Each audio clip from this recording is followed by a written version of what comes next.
male, 3/16/67. Doesn't have any ID on him. 34/13/52. Come on, dude.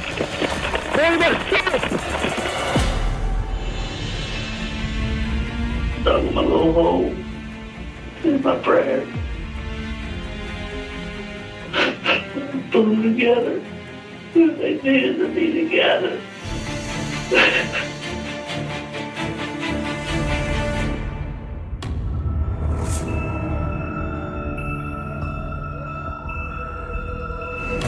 This is one of the most, if not the most, heinous, atrocious, and cruel case that I've been involved with in my 24 years as a district attorney. I was also occasionally stepping outside, helping them look for the girl. Acting like I was all concerned about her missing. When did you first notice they were looking for her? Pretty much right after I killed her.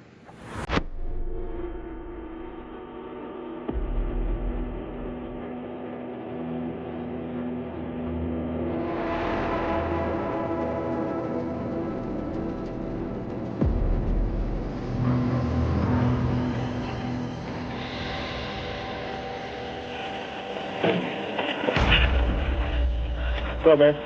Hey, man. You alright? Yeah. What you doing out here this late?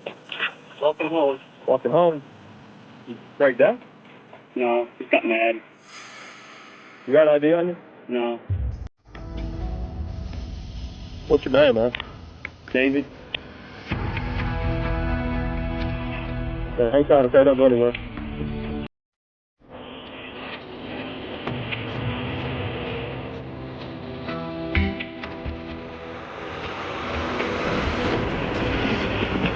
Come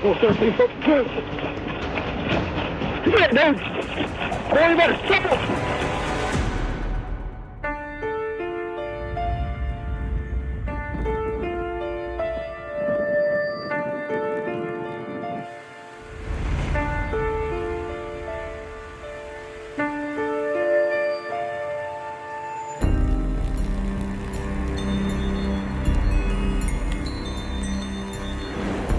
Friends describe Lisa Underwood as a super responsible mom and businesswoman. She lives with her 7-year-old son, Jaden, in North Fort Worth. We called hospitals before we called the police because she is 7 months pregnant. Lisa's 2002 Dodge Durango is also missing.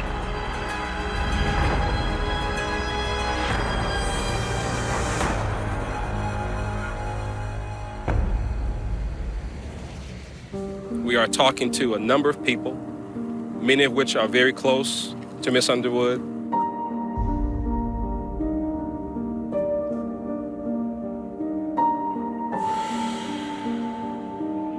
And we started talking, and you agreed to talk to us. You came here on your own, correct? Yeah. You're not in handcuffs, you're not under arrest.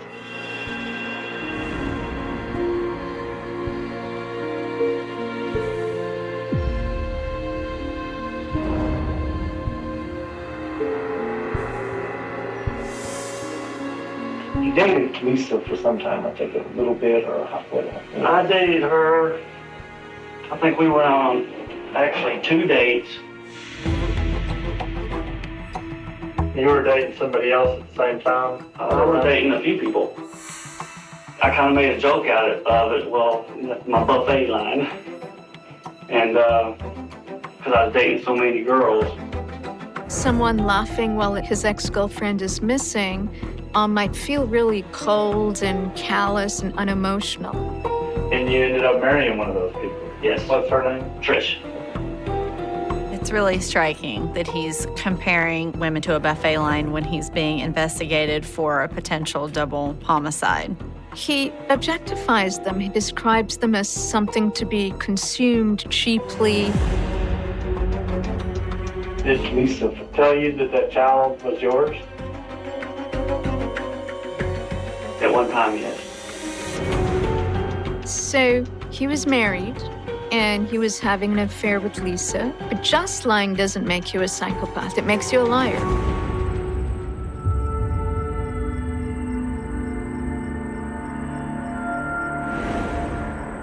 I went to Ron's house. You know about what time he left? Close? Well, I thought it was around 2 o'clock or so. Ron thought it was around 3 o'clock or so.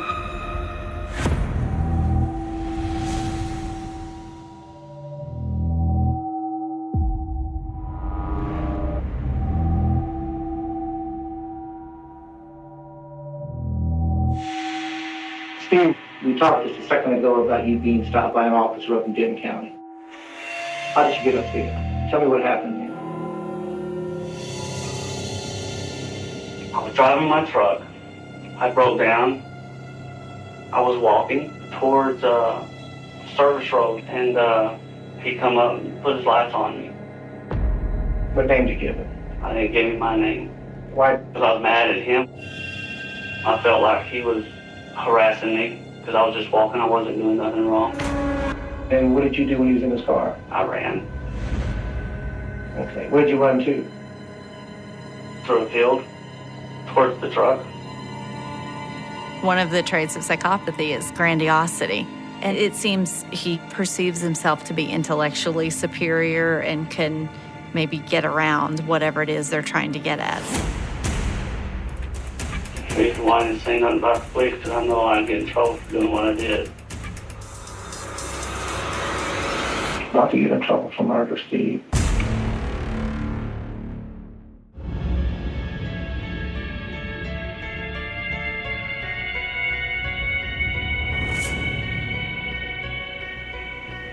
Okay, where'd you run to? Towards the truck. I was calling Ron trying to find out he was trying to find me where I was at. So you're saying that Ron came out there? Yes.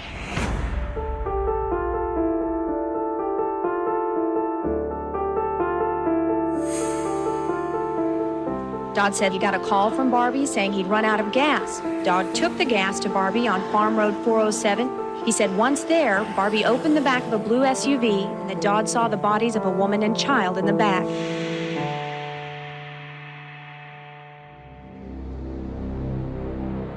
Not to get in trouble for murder, Steve. I did not do I that. think you did something to her. And if you don't tell us, you have no choice but to put you in. No, that upsets me that you're sitting there accusing me of this. Because I know I didn't do this. See, maybe it was something like You think about it. It wasn't nothing. maybe it was something that you got in the car and with her and you went somewhere and something happened. No. They're letting him know they think he killed her. And for someone to go, well, that's very upsetting, or that upsets me. No, that upsets me. It could be a sign of shallow affect. But if it's something quite serious, like a murder, we would expect to see a greater expression of anger or sadness. Steve, you asked me to stop the tape a minute ago, is that correct? Yeah.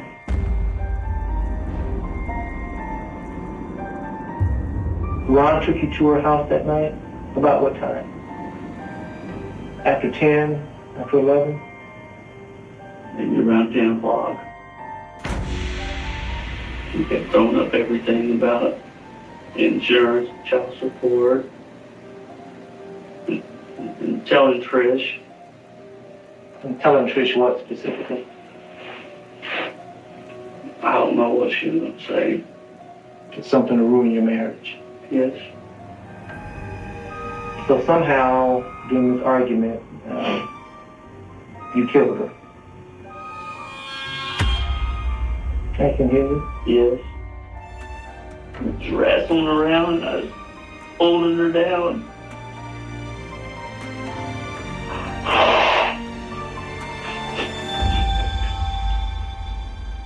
And she stopped moving.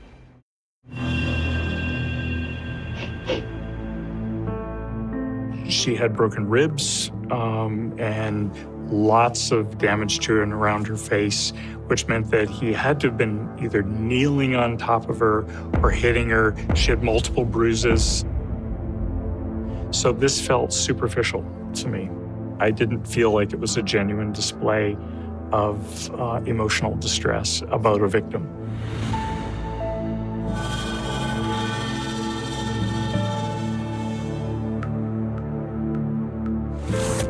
I just put my hand over his mouth, screaming. You tried to clean up. There was blood there? My nose was bleeding. Hers. Hers? What about the boy? There was no blood from him. I hadn't hurt him. I just closed his mouth. To say I didn't hurt him, I just closed his mouth. He's crying, sobbing, almost as if he pitied himself in this terrible situation he was in, rather than the situation that he voluntarily entered into. He's someone who feels a lot of different emotions.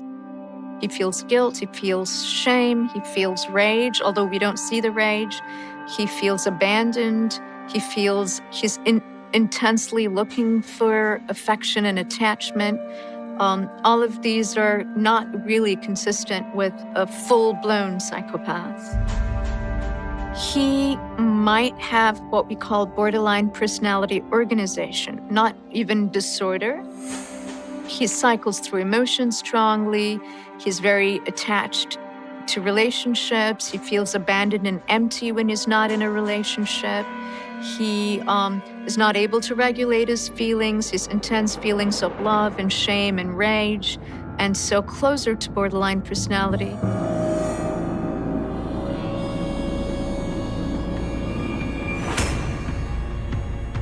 You drove him up north? Yes. Ron brought me a shovel. Dug him a little hole. In my prayer.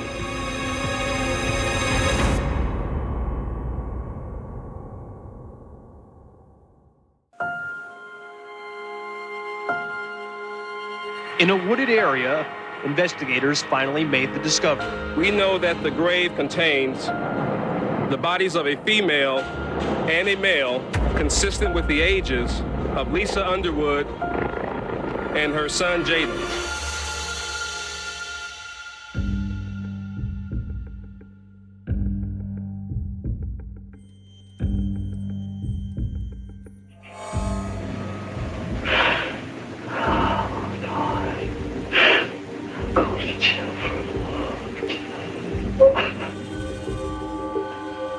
There's a lot of focus on how his life is ruined, how he's going to go to jail for a long time, and how his life is over, which I think also exemplifies that callous lack of empathy that is seen in psychopaths. And I hear so much more of his pitifulness and poor me than I see any genuine expression of remorse.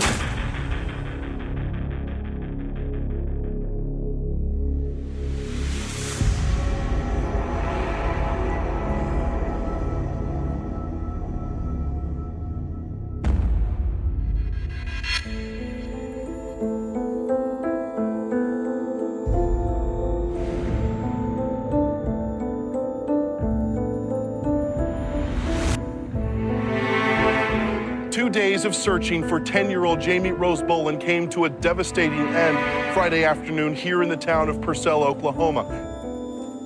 This is one of the most, if not the most, heinous, atrocious, and cruel case that I've been involved with in my 24 years as a district attorney.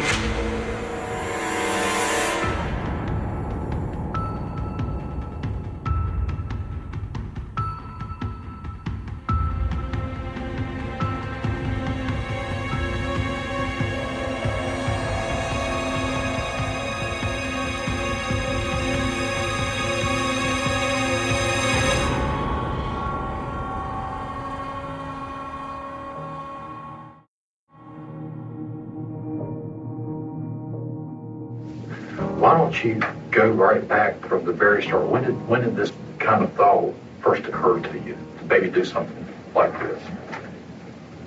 Couple of months, probably. Can you describe what your fantasy is for us, for the record? I was just going to grab whoever, and I had some handcuffs and some duct tape. I was going to, handcuff them and put the duct tape over their mouth so they couldn't scream.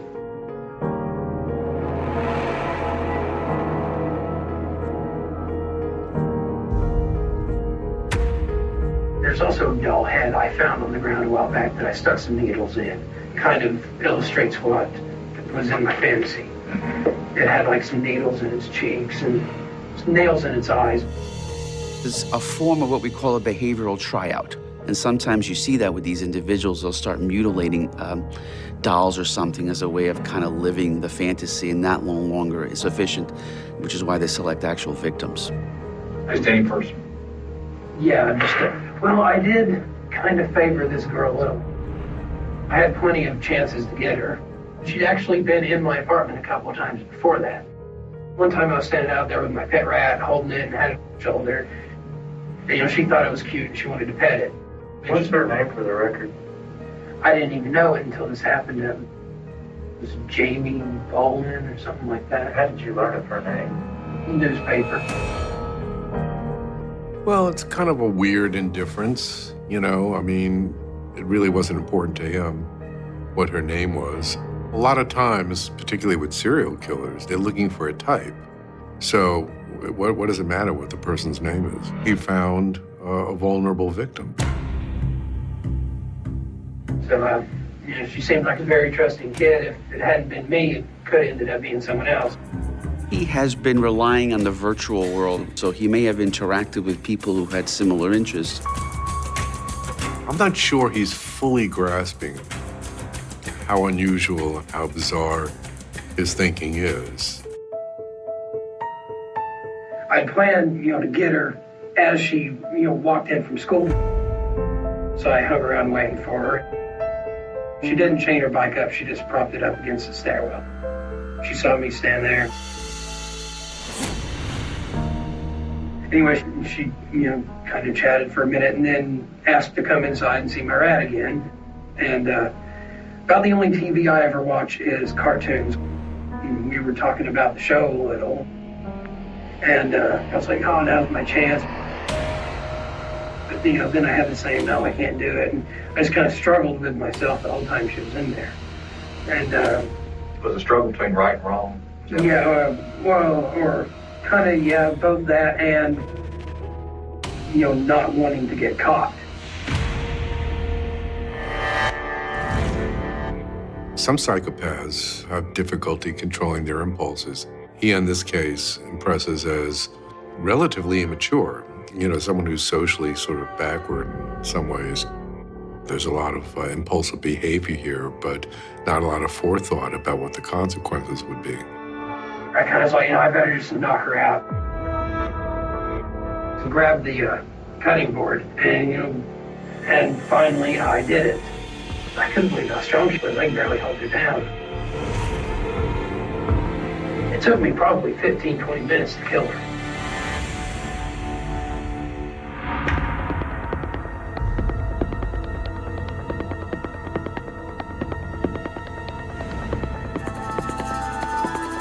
It shows a lack of appreciation of what he's done.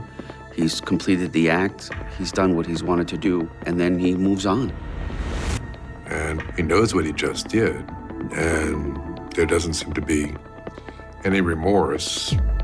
I was talking to her, but I was also occasionally stepping outside, you know, helping them look for the girl. Stuff like that, kind of setting it up an alibi there, and acting like I was all concerned about her missing. When did you first notice they were looking for her? Pretty much right after I killed her.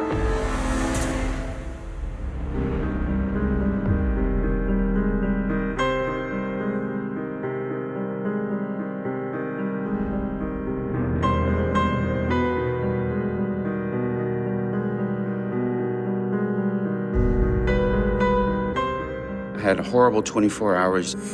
That girl that lives upstairs from me went missing last night. And I've been worried sick ever since, mainly with the worry that I was going to be named a suspect and the police would trash my apartment, searching it while I was at work.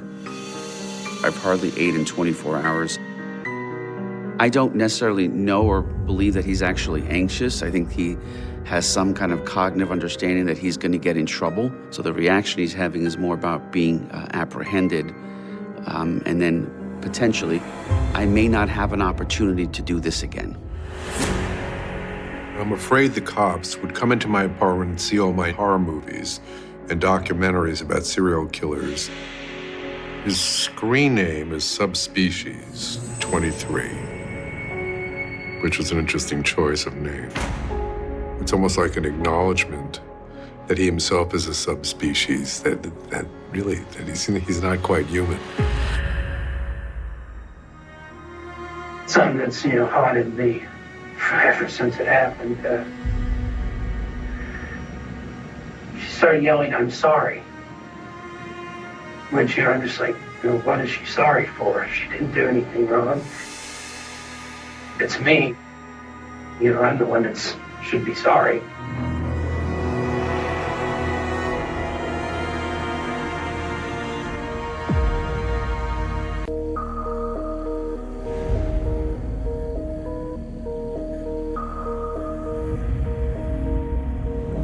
Police say it's a criminal investigation. Foul play, a distinct possibility. Searching ponds, riverbanks, and fields, there is no sign of 8-year-old Victoria Stafford. Late last night, police released this surveillance videotape from a high school next to Victoria's school, which shows her walking away with an unknown woman.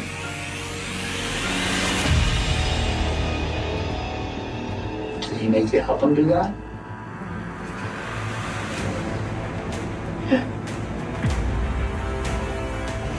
You know what a psychopath is, mate?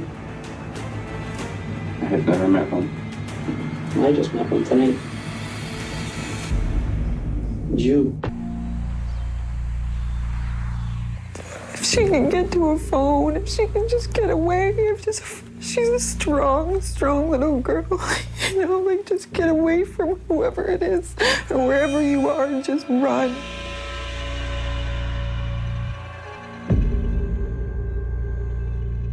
We've been looking out for anything that could possibly help us find the identity of this person.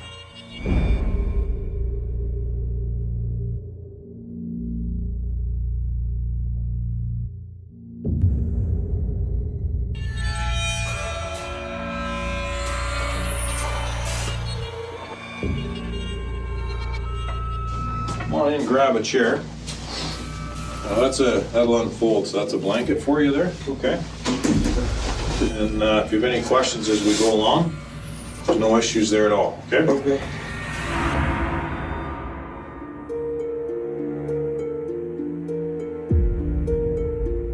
I didn't do anything. Well, that's not entirely true. That is entirely true. I didn't do anything. No, you can try and cement yourself into that, okay? But at the same time, you're not doing yourself any good by not being truthful, okay? And there's no surprises left anymore, okay? It's not even a surprise, it's why this happened. I'm also not the only innocent person who's ever been arrested and charged. I'm not sure what to make of his distress, because at times it sounds like he's trying to sound emotionally distressed. It's a weird modulation of his voice. Other than him leaning forward in the beginning, there's no panting. There's nothing like that he's kind of in any anxiety or panic mode.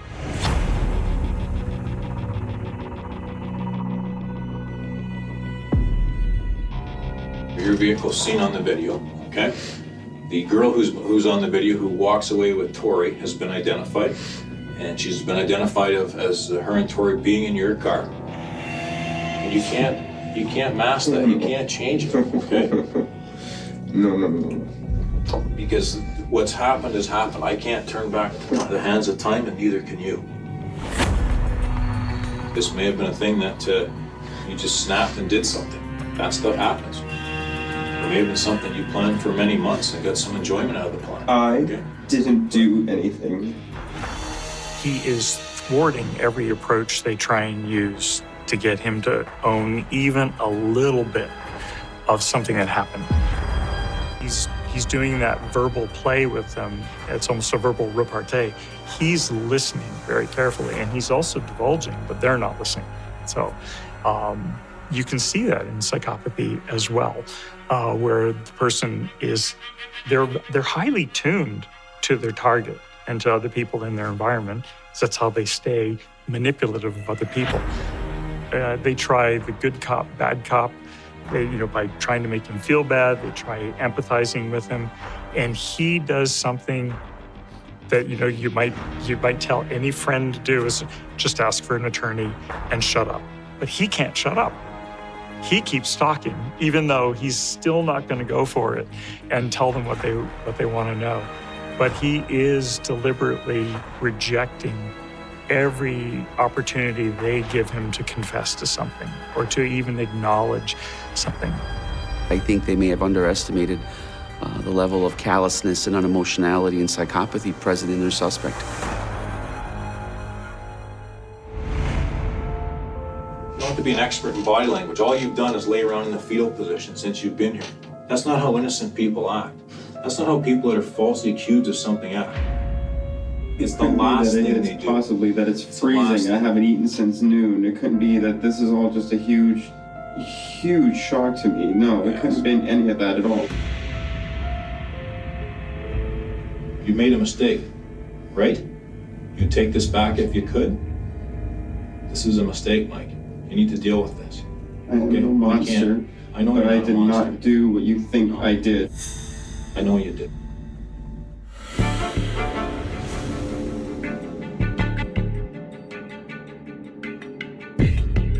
He's most likely referring to his own internal world and fantasy life that he's been engaged in for a very long time. He's been doing it all in his mind and thinking about the kidnapping and abducting people. And then we find out, and they have this collection of child pornography. He's engaging in sexual deviant behavior. He's choking women. He's having women spend their entire salaries on him. But he's been adept enough of avoiding law enforcement apprehension.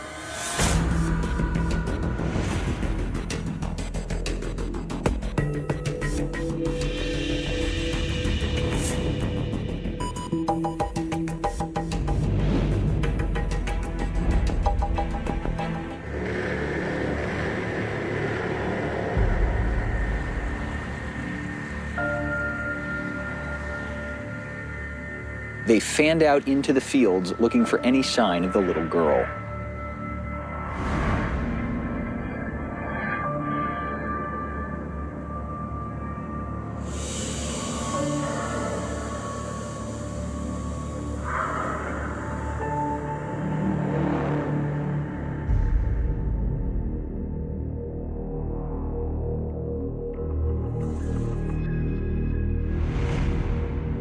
Discussion, like, previous to the day of the event, with Mike saying, "Oh, would you ever kidnap somebody?" We went through a whole thing where, "Oh, you're just talk. You never do it. You just talk. You're gonna do that today. You're gonna do that today." He had made the comments about young female, so it'd be easy to manipulate. So she's trying to portray herself as someone essentially carrying out an act really under the control, perhaps, of Mr. Rafferty.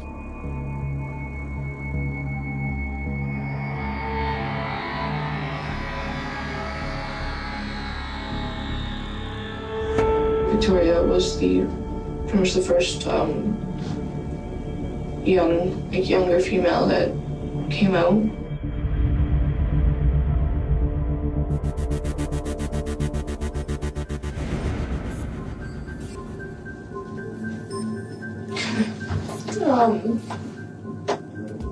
Like, I was holding her hand. She was with me. She was good. Like, she was great. Like, she wasn't scared of me. She wasn't.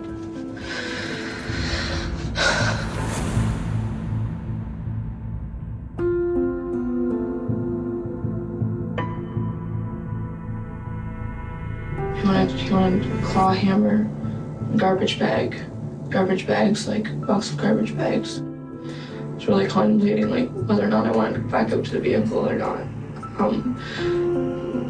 The biggest reason for even going back to the vehicle was because Tori was there, and I knew at least while I was there, I could at least make it somewhat better for her. She has a history where she was raised in a highly physically and sexually abusive environment for a very long time. And the consequences of that is very often people then crave other kinds of abusive relationships. In other words, they're unsure about their own self-worth, and they tend to attach to people who will belittle them, abuse them. She was recruited by him.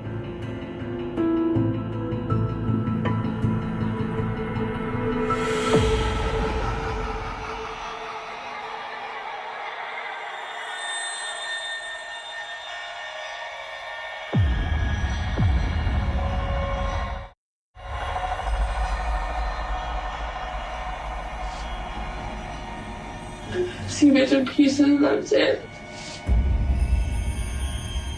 I turned my head because I didn't want to see it. I could hear her calling my name.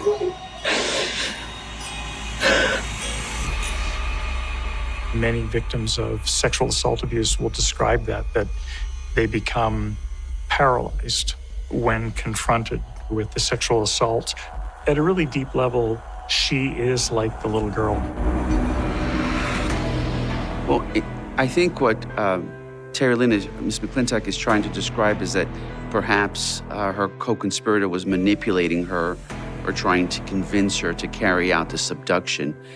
One of my favorite phrases that she uses is, I didn't look all the time. No one asked her in the interviews, what do you mean all the time? Or another way you can phrase it is, tell me what you did see. Tell me what you did see. So she's trying to portray herself as someone essentially carrying out an act, not so much as a victim, but really the second person in this co-conspiracy, really under the control perhaps of Mr. Rafferty.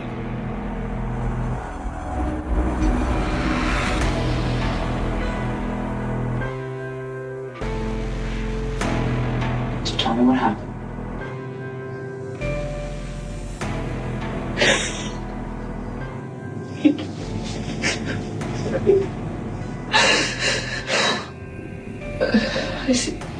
I seen Tori on the ground.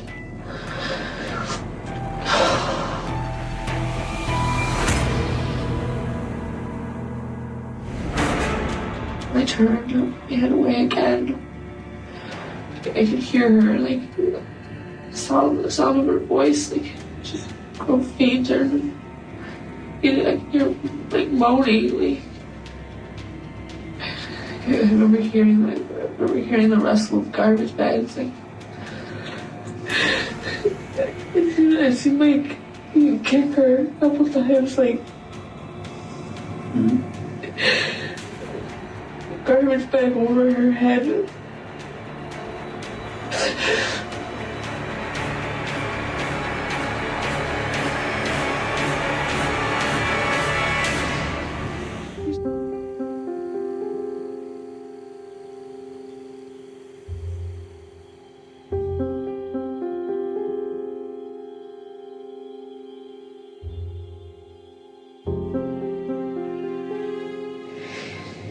Used to hammer. I see the garbage bag over, so there wasn't afterwards. Like, there was no like blood splatter, like he knew what he was doing, like.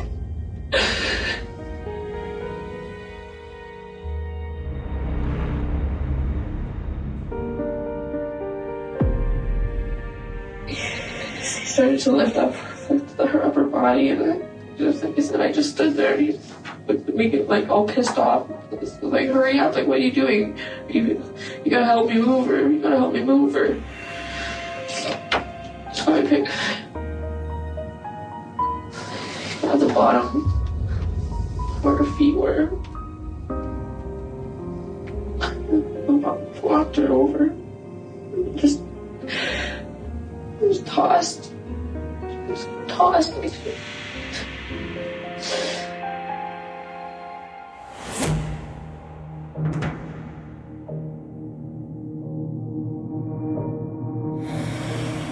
I followed the evidence. I've read the file. Okay, there's no doubt in my mind. We're past that. Okay, and the only concern or the issue that I have is why you did this. I didn't help kill anybody. You were there. You've heard from Terry. Okay. Terry's saying my car is there. Terry, the drug addict who stabs people, is there, saying that I was there. That you're going based on what some girl has told you.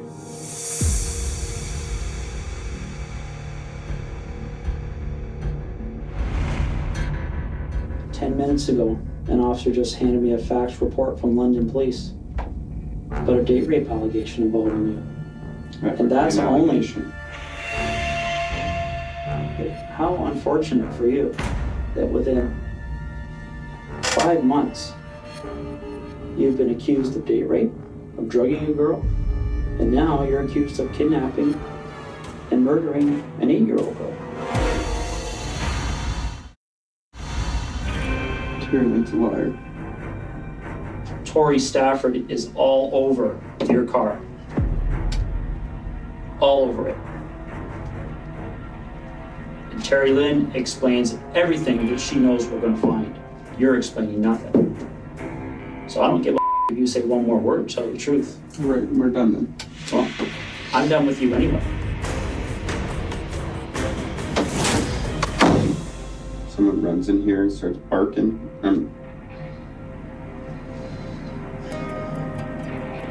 I'm done. To try to trigger someone to have an emotional response, and if they have that response, maybe the dam will break and the rivers will start flooding. You're not going to do that with someone like this. Someone who is psychopathic, you're not likely going to get that response. Well, the problem with that is, like you say, that's frustration of people that have slept great for days, right? They've all missed family engagements during that time, right? Well, maybe then he should have a Coke and a smile and try to talk to me later. What's your biggest fear or your biggest concern now that you've been charged with this? Losing my life. It's not being able to have a life anymore. There's no sympathy. It's really all self-focused. His life's over. He's going to jail, but there's no real expression of the damage that he's done to all these other lives at all.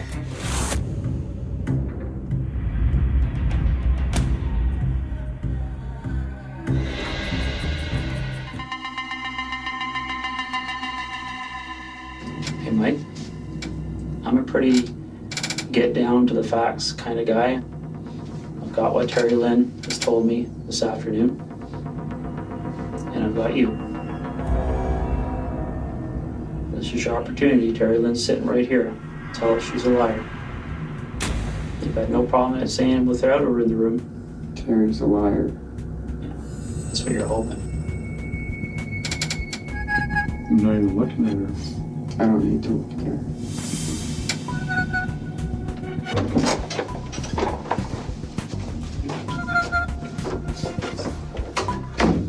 He doesn't even look at her.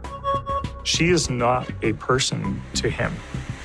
I think she felt that she was a person to him based on some of her statements, but he doesn't even acknowledge really her presence when she comes in.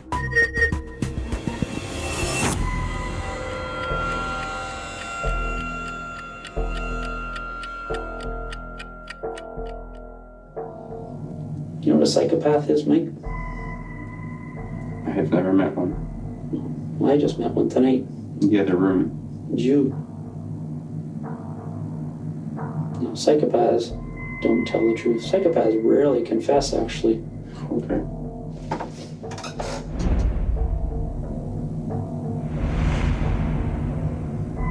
You are a sick puppy, Michael. This is a good day for us. Because with any luck, you'll never be free again. You know, anybody but you. No remorse, no empathy, no nothing. You're just hollow.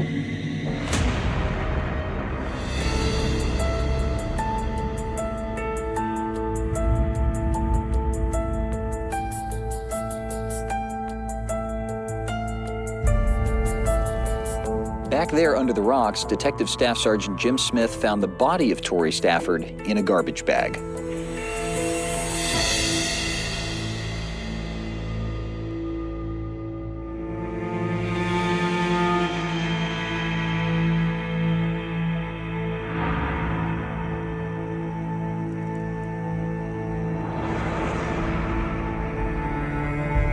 Michael Rafferty has pleaded not guilty to the charges of sexual assault, abduction, and murder.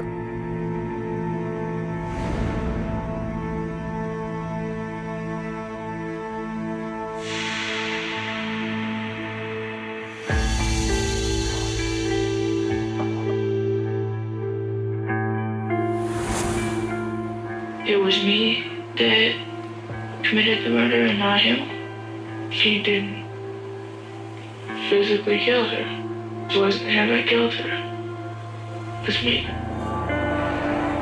McClintock now says that while he raped Tori, she was the one who killed the 8-year-old. I don't believe her at all. I think he did. Some people call it like the Stockholm Syndrome, people who get attached to the kidnappers. I think she's someone who actually is capable of attaching to another person. I think she attached to him.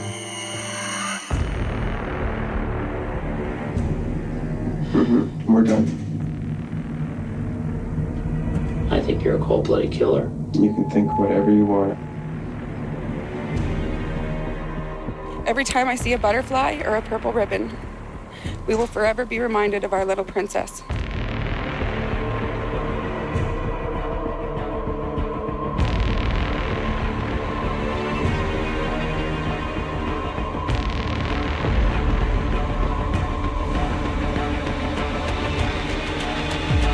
Robert Hansen was, by nearly every outward measure, the kind of man a community trusted without hesitation. He woke before sunrise, worked long hours inside his successful bakery, returned home to his wife and children, and spent his weekends doing what many Alaskans loved most, hunting. Neighbors described him as quiet.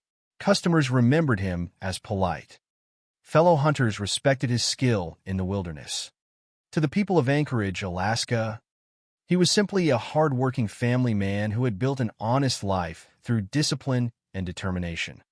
Yet beneath that ordinary routine existed another life, one that remained hidden for more than a decade.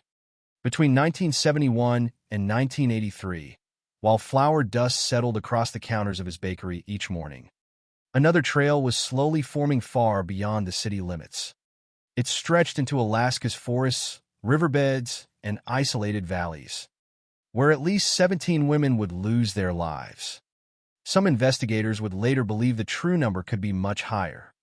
For years, nobody realized that these seemingly unrelated disappearances shared a single common thread. The man responsible had become nearly invisible precisely because he looked so ordinary. Every true crime case has a moment that changes everything. Sometimes it is a forgotten fingerprint. Sometimes it is a witness who remembers one impossible detail. In this case, it began with a young woman running barefoot through the Alaskan night. In June 1983, 17-year-old Cindy Paulson found herself in a desperate situation.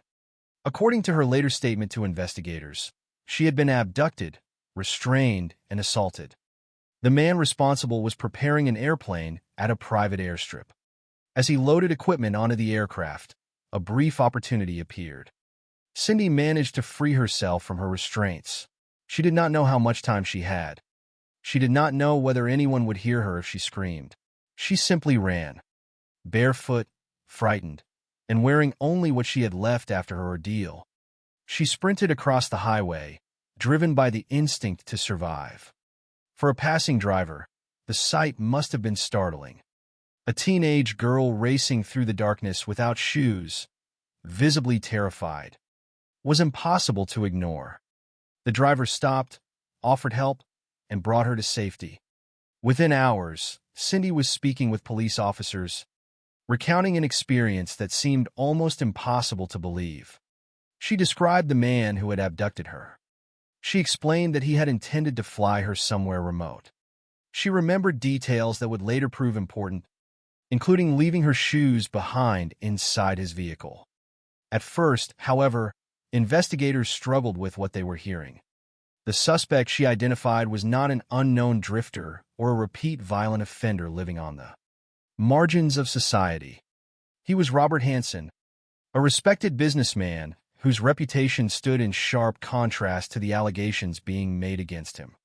The idea that such a man could be responsible for crimes of this magnitude seemed almost unthinkable. Cases involving respected members of a community often present investigators with an uncomfortable challenge. Evidence must outweigh appearances. Public image cannot become proof of innocence. Yet human nature makes these situations difficult. People expect danger to announce itself. They imagine violent offenders as visibly unstable, socially isolated, or incapable of maintaining ordinary lives. Robert Hansen did not fit those expectations. He owned a successful bakery. He paid his taxes. He had a family. He participated in local hunting competitions and earned recognition for his abilities. To many who knew him, he appeared almost painfully ordinary. Cindy's account, however, refused to fit comfortably beside that image. As detectives interviewed her, they realized she had provided details that could potentially be verified. She was not making broad accusations based solely on fear. She described locations, actions, and objects that investigators could attempt to confirm. Still, her statement alone would not be enough. At that moment, the investigation stood at a crossroads. Either the respected baker was being falsely accused, or Anchorage had unknowingly been living alongside one of the most dangerous serial killers in American history. To understand why that possibility seemed so shocking, it is necessary to understand the city itself. Anchorage during the early 1980s was unlike most American cities. Alaska's immense landscape shaped everyday life in ways difficult for outsiders to imagine. Vast stretches of wilderness surrounded the populated areas.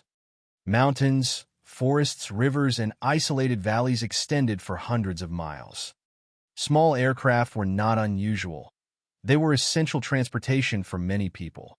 Experienced hunters traveled into remote areas where roads simply did not exist. Survival in such an environment demanded knowledge, preparation, and confidence. Robert Hansen possessed all three. Hunting was more than a hobby to him. It was one of the defining parts of his identity. Friends admired his skill. Competitions rewarded his accuracy. He understood Alaska's terrain with remarkable familiarity. None of those qualities, by themselves, suggested criminal behavior. Yet, as investigators would eventually discover, those same abilities could also provide extraordinary advantages to someone determined to hide evidence in one of the largest and least accessible regions of the United States. Long before Cindy Paulson reached the police station, women had already been disappearing across Anchorage. Many belonged to vulnerable populations. Some worked as sex workers. Others were exotic dancers. Some were teenagers who had run away from home. Many lived on the edges of society, where instability, poverty, addiction, or isolation often meant that their disappearances did not immediately generate large investigations. Families were sometimes far away. Friends assumed they had simply moved elsewhere. Police departments faced separate missing person reports that appeared disconnected from one another. Occasionally, remains would be discovered in remote locations. Harsh weather and difficult terrain complicated every recovery effort. Establishing timelines became difficult. Identifying victims sometimes took years. Connecting one case to another proved even harder. Without realizing it, investigators were confronting a pattern that remained largely invisible because each individual case appeared isolated. Meanwhile, Robert Hansen continued his daily routine. Each morning, customers entered his bakery, purchased bread and pastries, exchanged polite conversation, and went on with their day. Nothing about those ordinary interactions hinted at the darkness concealed behind them. This contrast between appearance and reality would become one of the defining features of the case. Unlike offenders who drew attention through reckless behavior, Hansen blended almost perfectly into his surroundings. His ordinary life became an effective disguise. Looking back, many people would later ask the same question. How could nobody have known? The answer is rarely simple. Communities naturally place trust in familiar faces. Respectability creates assumptions. Success creates credibility. Family life creates the appearance of stability. Investigators themselves are not immune to these impressions.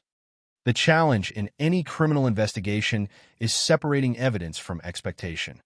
Cindy Paulson's testimony forced detectives to begin doing exactly that. For the first time, someone had survived and returned with a story that demanded closer examination. Whether every detail could be confirmed remained uncertain. But one thing had already changed forever.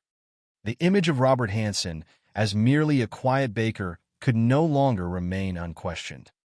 Behind the flower-covered apron, the family photographs, and the trophies celebrating hunting skill, investigators had begun to glimpse another possibility entirely. It was a possibility that would soon lead them far beyond Anchorage, into Alaska's vast wilderness, and toward one of the most disturbing serial murder investigations the state had ever seen. Before detectives could understand how the case unfolded, however, they first had to understand the man standing at its center. The story of Robert Hansen did not begin in Alaska. It began decades earlier, in a small town in Iowa, where a lonely boy grew into a seemingly ordinary man whose hidden life would eventually leave an indelible mark on American criminal history. The story of Robert Christian Hansen did not begin in the vast wilderness of Alaska. It began thousands of miles away in the small Midwestern town of Esterville, Iowa, where he was born on February 15, 1939. On the surface, his early life appeared unremarkable. He grew up in a working-class household headed by a Danish immigrant father who owned a bakery. Like many family businesses, the bakery demanded long hours, discipline, and commitment. From a young age, Hansen was expected to help with the work. Flour, ovens, and the routine of baking became familiar parts of his childhood long before he would eventually own a bakery of his own. Yet those who later examined his life noted that his childhood was marked by isolation rather than companionship. Hansen suffered from a noticeable speech impediment that made conversation difficult. He also struggled with severe acne, leaving permanent scars across his face. At school, these characteristics made him an easy target for bullying. While many children eventually find acceptance despite physical differences, Hansen reportedly remained socially awkward and withdrawn. He found it difficult to make friends and rarely appeared comfortable around his classmates. The repeated experience of rejection shaped the image he held of himself. Investigators and psychologists would later point to these experiences when attempting to understand his personality, though they consistently emphasize that childhood hardship alone does not explain or excuse violent criminal behavior. Countless people endure bullying or loneliness without ever committing crimes. These observations remain theories intended to provide context, not justification. His relationship with his father also attracted attention after his arrest. According to the information later reviewed by investigators, Hansen's father maintained a strict household and frequently criticized his son. Working in the family bakery was not optional. Expectations were high, mistakes were noticed, and praise appeared limited. Whether these experiences contributed to Hansen's later development cannot be stated with certainty, but they formed part of the background that investigators considered while reconstructing his life. During adolescence and early adulthood, Hansen continued to struggle socially. The confidence that many young adults gradually develop seemed largely absent. Instead, he carried into adulthood the same insecurities that had defined much of his youth. In 1957, Hansen joined the United States Army Reserve. Military service represented an opportunity for structure and purpose, but it did not become the turning point that permanently changed the direction of his life. Only a few years later, he committed the first serious crime that placed him on the attention of law enforcement. In 1960, Hansen was arrested for setting fire to a school bus. The crime resulted in imprisonment and a psychological evaluation. During this period, professionals examining Hansen observed troubling personality characteristics. According to later reports, he displayed traits associated with antisocial behavior and an apparent fixation on people he believed had humiliated or insulted him. These observations were recorded during his incarceration, but after serving his sentence, Hansen was released back into society. At that point, no one imagined that decades later his name would become associated with one of America's most infamous serial murder cases. Following his release, Hansen attempted to build a more conventional life. He entered his first marriage, hoping perhaps to establish the stability that had often eluded him. The marriage, however, did not last. The relationship ended in divorce, adding another personal disappointment during a period already marked by legal problems and social difficulties. Not long afterward, Hansen encountered law enforcement once again. In 1963, he was arrested for assaulting a woman. The incident demonstrated that his earlier conviction had not been an isolated lapse in judgment. Although the available records from the supplied information do not describe every detail of the case. This arrest would later become highly significant during the investigation in Alaska. Detectives searching for patterns in Hansen's history realized that the earlier offense showed an established willingness to commit violent acts against women years before the murders for which he would eventually be convicted. After these setbacks, Hansen made a decision that appeared, at least outwardly, to represent a fresh start. In 1967, he moved to Anchorage, Alaska. The relocation placed thousands of miles between him and his earlier criminal record. Alaska offered opportunities unavailable elsewhere. The state's growing economy attracted ambitious workers and entrepreneurs seeking new beginnings. Hansen established himself by returning to the trade he had learned during childhood. He opened a bakery. The business proved successful. Customers appreciated the quality of the products, and the bakery gradually became part of the local community. Hansen's life appeared to stabilize. He married again, and this second marriage produced 2 children. Family photographs, daily routines, and the responsibilities of running a business painted the picture of a respectable citizen. Friends and neighbors knew him as quiet, hardworking, and dependable. Unlike the outgoing personalities who often become the center of attention in small communities, Hansen remained reserved. He spoke little, focused on his work, and avoided unnecessary drama. These characteristics reinforced the impression that he was trustworthy. Outside the bakery, Hansen devoted much of his free time to hunting. In Alaska, hunting was far more than recreation. It represented a deeply rooted cultural tradition requiring patience, endurance, and extensive knowledge of the landscape. Hansen excelled at it. He became known as an accomplished hunter and won local hunting competitions. Fellow outdoorsmen respected his abilities. His familiarity with Alaska's forests, mountains, rivers, and remote terrain steadily increased over the years. He also owned a light aircraft suitable for traveling into isolated areas where roads did not exist. For many Alaskans, such an aircraft was simply a practical tool for navigating one of the largest and most geographically challenging states in America. Nothing about owning one automatically aroused suspicion. Looking back, investigators would later recognize how these ordinary elements of Hansen's life combined to create an almost perfect disguise. He was a businessman whose livelihood depended on public trust. He was a husband and father with family responsibilities. He participated in respectable hobbies admired throughout Alaska. His quiet personality made him seem unlikely to seek conflict or attention. Even when later allegations emerged, many people struggled to reconcile the accusations with the man they believed they knew. The contrast between Hansen's public image and his hidden crimes became one of the defining features of the case. Criminal investigations often reveal offenders who maintain outwardly normal lives while secretly committing serious offenses. Hansen represented an especially striking example of that pattern.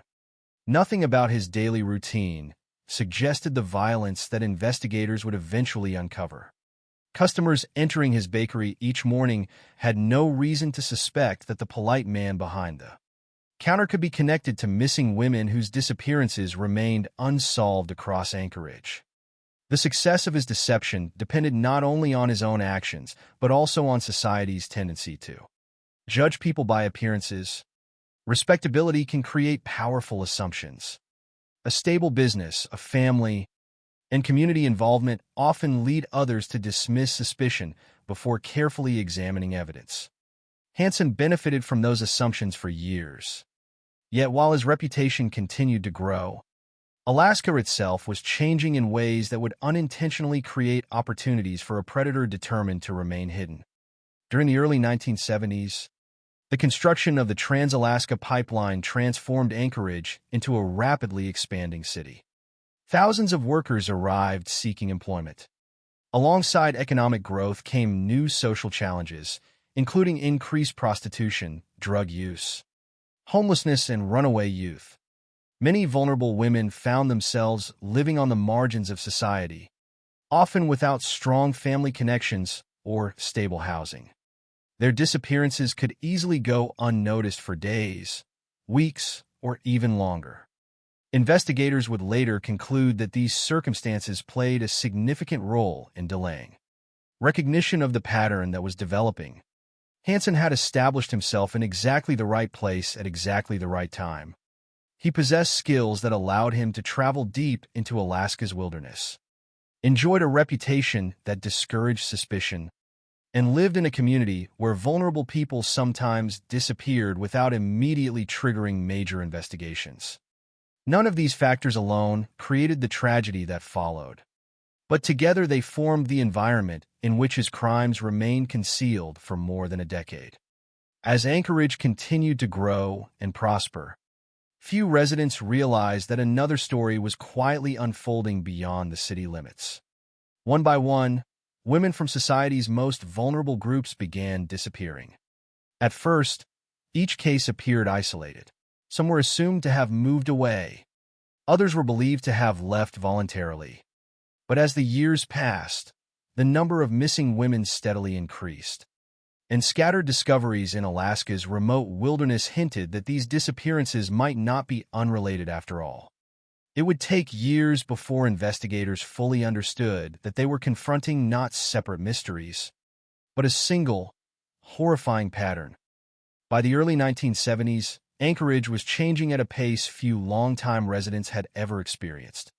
Alaska had always been a place defined by vast distances, harsh weather, and remarkable natural beauty.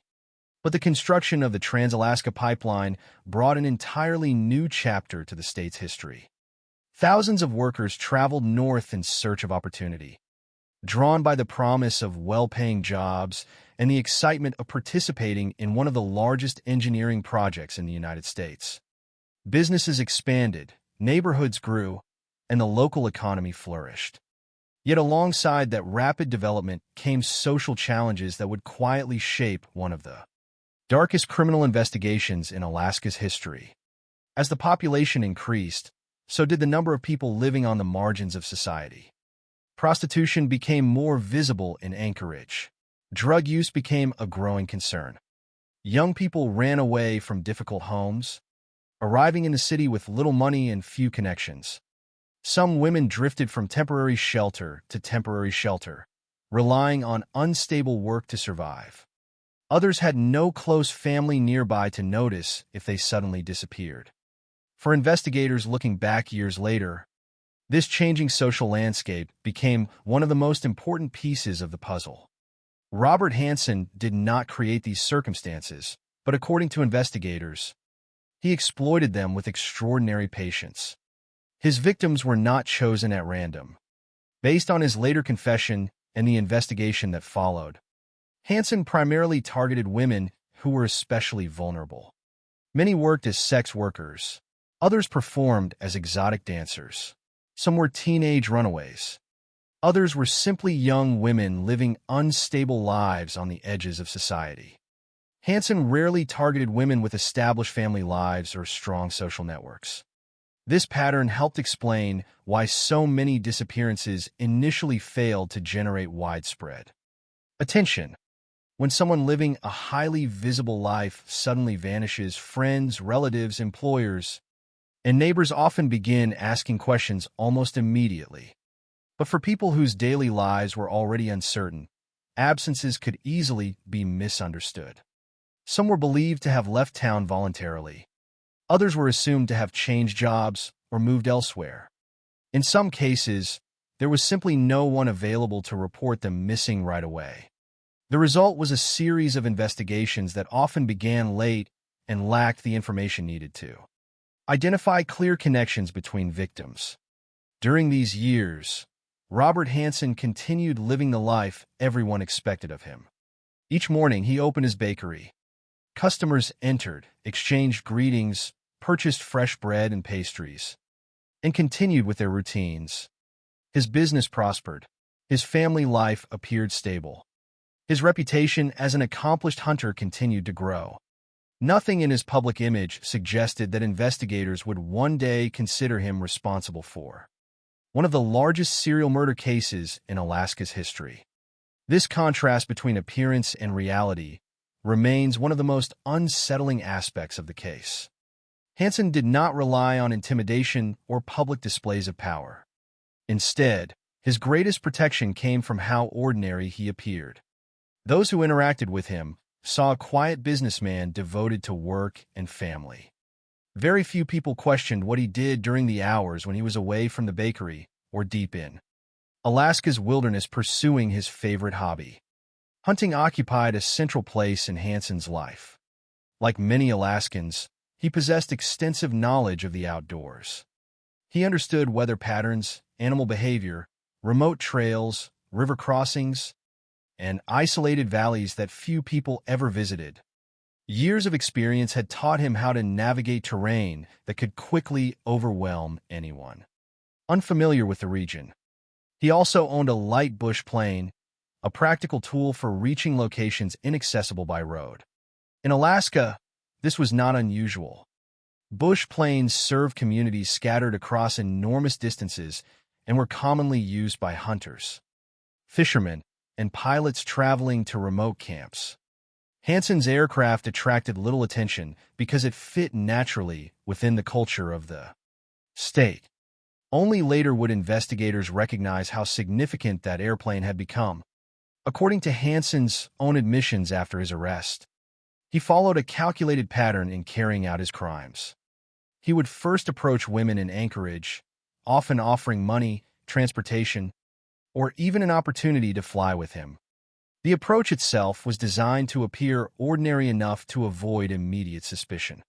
Witnesses who had encountered Hansen described him as quiet rather than aggressive. His calm demeanor could make him seem less threatening than someone openly displaying anger or hostility. Once a victim accepted his offer or entered his vehicle, investigators determined that Hansen would gain control over the situation. From there, according to the evidence presented during the investigation and Hansen's own confession, he transported victims by truck or airplane to isolated areas far beyond Anchorage. These destinations were often deep within forests, river valleys, or mountainous regions where encounters with other people were extremely unlikely. The remoteness of these locations became one of the defining features of the case.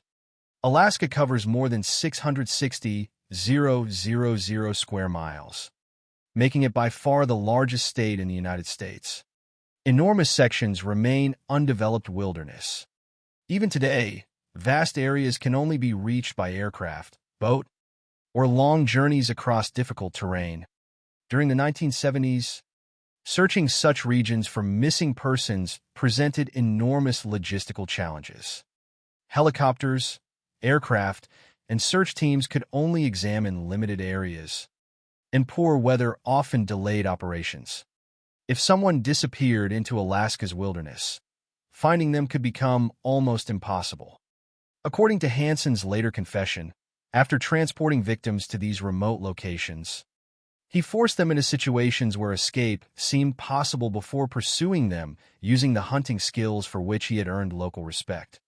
This aspect of the crimes became the source of his notorious nickname, the Butcher Baker. Investigators believe that Hansen applied the same patience, tracking ability, and familiarity with the environment that made him an accomplished hunter. While the details of these crimes remain deeply disturbing, what stood out most to investigators was not only the violence itself, but the level of planning involved. These were not spontaneous acts committed in moments of uncontrolled rage. The evidence suggested preparation, familiarity with remote locations, and repeated use of methods that reduced the likelihood of detection. Afterward, according to the investigation, Hansen either buried victims in shallow graves or left their bodies in isolated wilderness areas. Time and nature often concealed crucial evidence. Alaska's severe weather, dense vegetation, wildlife, and immense distances complicated every recovery effort. In some cases, remains were not discovered until years later by hunters, hikers, or people flying over remote terrain. Even when remains were found, identifying victims proved difficult. Some had no readily available dental records. Others had been missing so long that investigators struggled to establish clear timelines.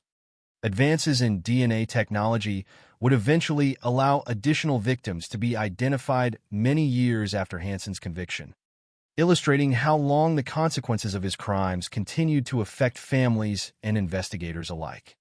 During the years these disappearances accumulated, police departments investigated each case based on the information available at the time. Individual detectives worked missing person reports, unidentified remains, and scattered discoveries across enormous geographic areas. Yet without a surviving witness or compelling physical evidence linking the crimes together, recognizing a single offender proved extraordinarily difficult. Some disappearances appeared unrelated because victims came from different backgrounds, disappeared at different times, and were discovered, if they were discovered at all, in locations separated by great distances. The environment itself became an obstacle to recognizing the pattern. As years passed, however, subtle similarities began to emerge. Investigators noticed that many victims shared comparable circumstances. Most were young women living vulnerable lives.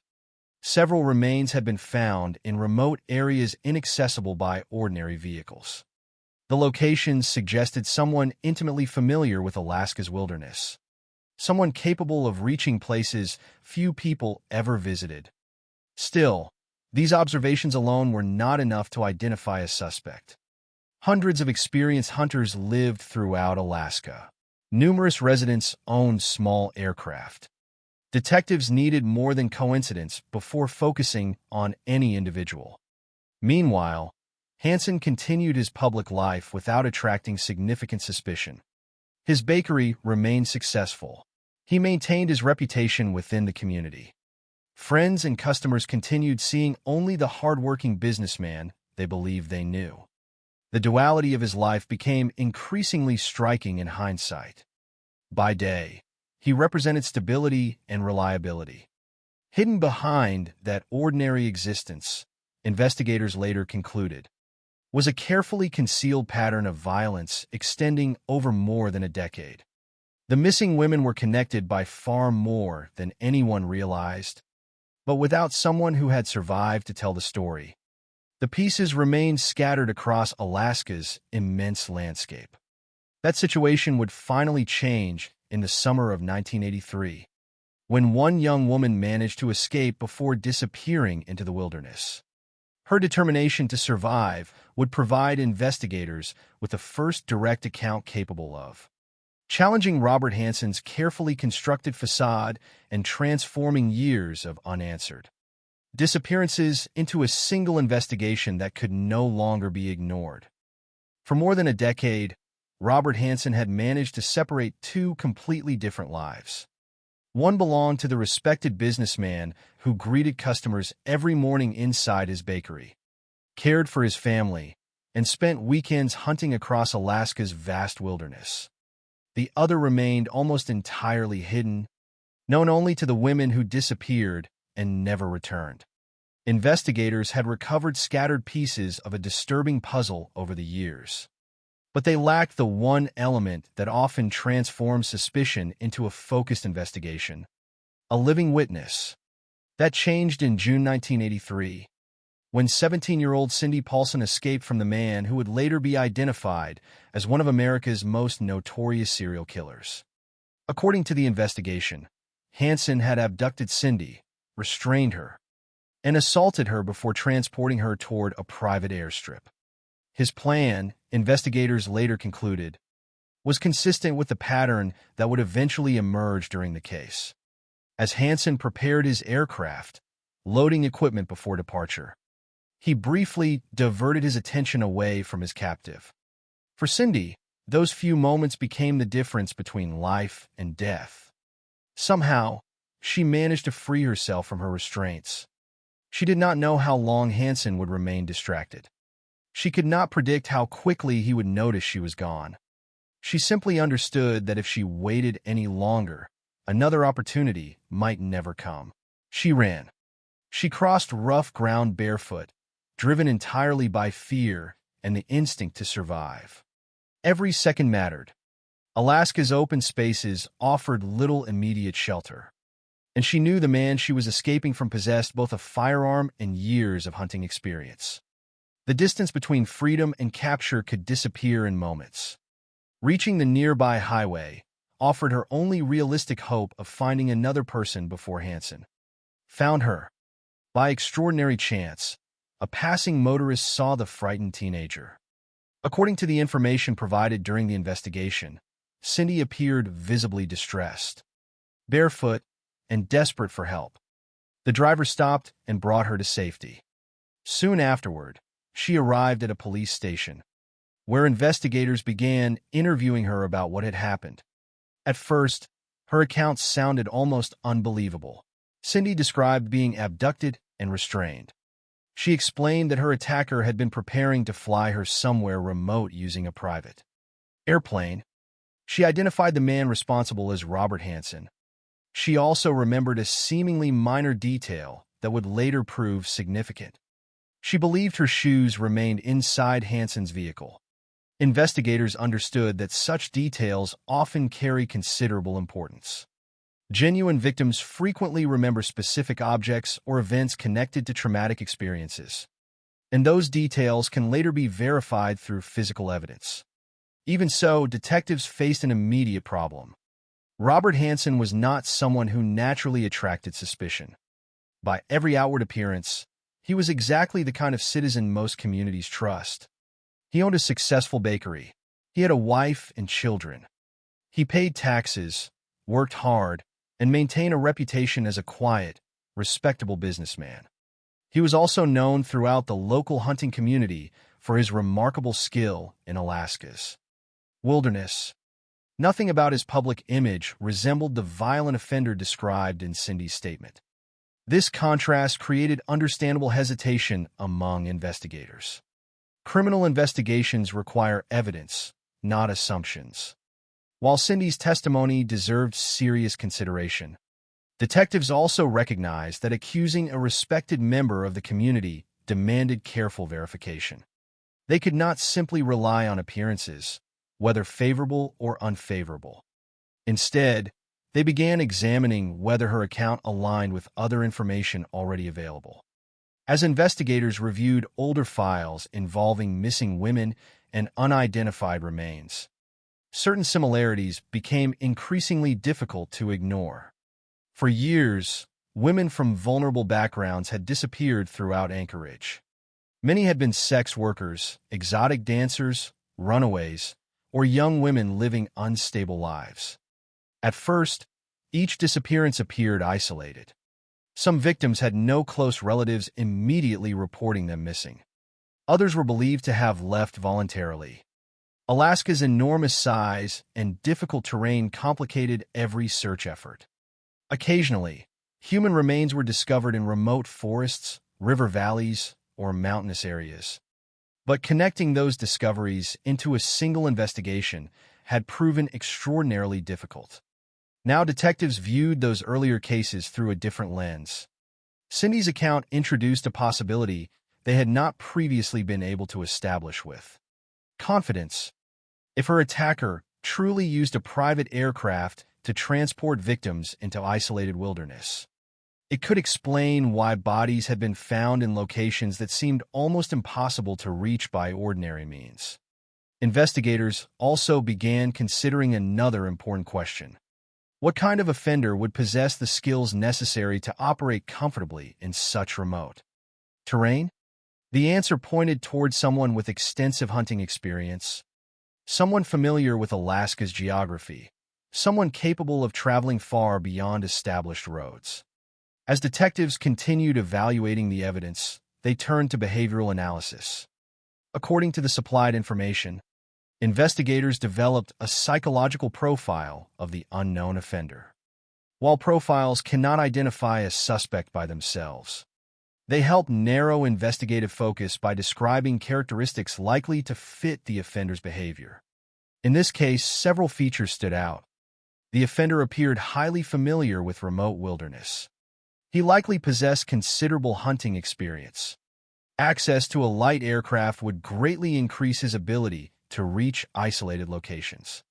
The offender also appeared comfortable maintaining an ordinary public life while secretly committing repeated crimes over many years.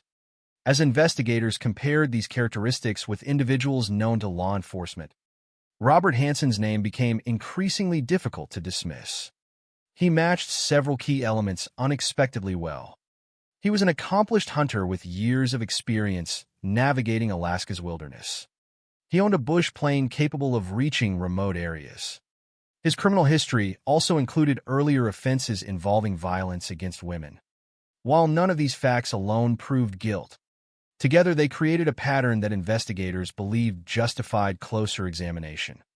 For the first time, Hansen shifted from being an unlikely accusation made by a frightened teenager to becoming a serious investigative focus supported by multiple independent observations. Detectives continued assembling information carefully. They understood that any mistake could jeopardize the case. Respectable public image could not shield a suspect from legitimate investigation, but neither could suspicion replace evidence. Each new discovery had to be verified independently. Cindy's testimony remained central, yet investigators sought corroboration wherever possible. The more they compared her account with existing information, the more consistent it appeared.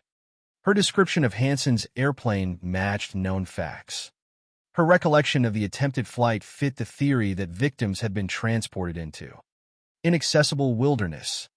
Even the detail about her shoes suggested physical evidence might still exist. Gradually, the investigation gained momentum. Detectives who had once viewed Cindy's statement cautiously began recognizing that her survival represented something extraordinary. For years, the investigation had been conducted almost entirely through missing person reports and recovered remains. Victims could no longer describe what had happened to them. Cindy changed that. She became the first known survivor capable of describing events before a disappearance could become another unsolved case. Her testimony transformed speculation into a coherent investigative direction.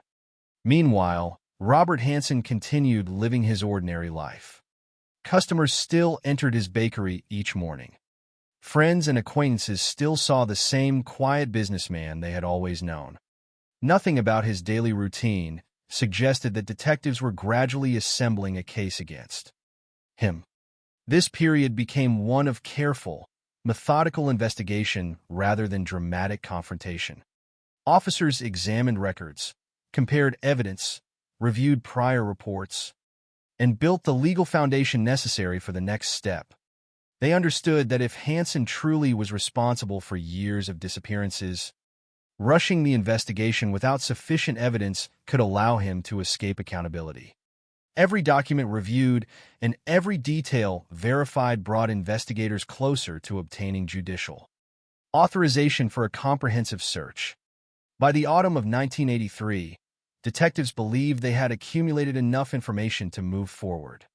Cindy Paulson's testimony, the similarities among missing person cases, Hansen's background as an experienced hunter with access to a bush plane, and his previous criminal history together established probable cause for further action.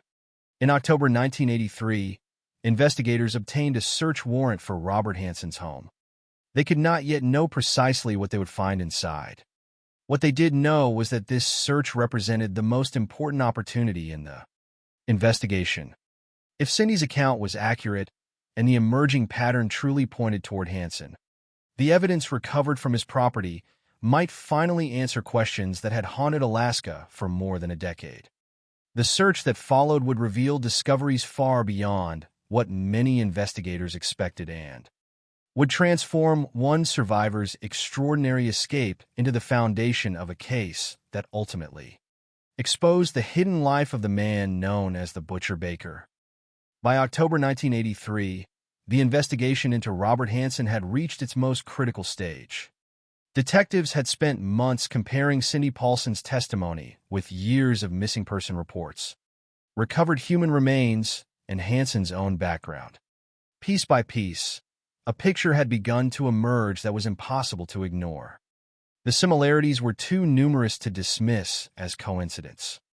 Hansen matched the behavioral profile investigators had developed.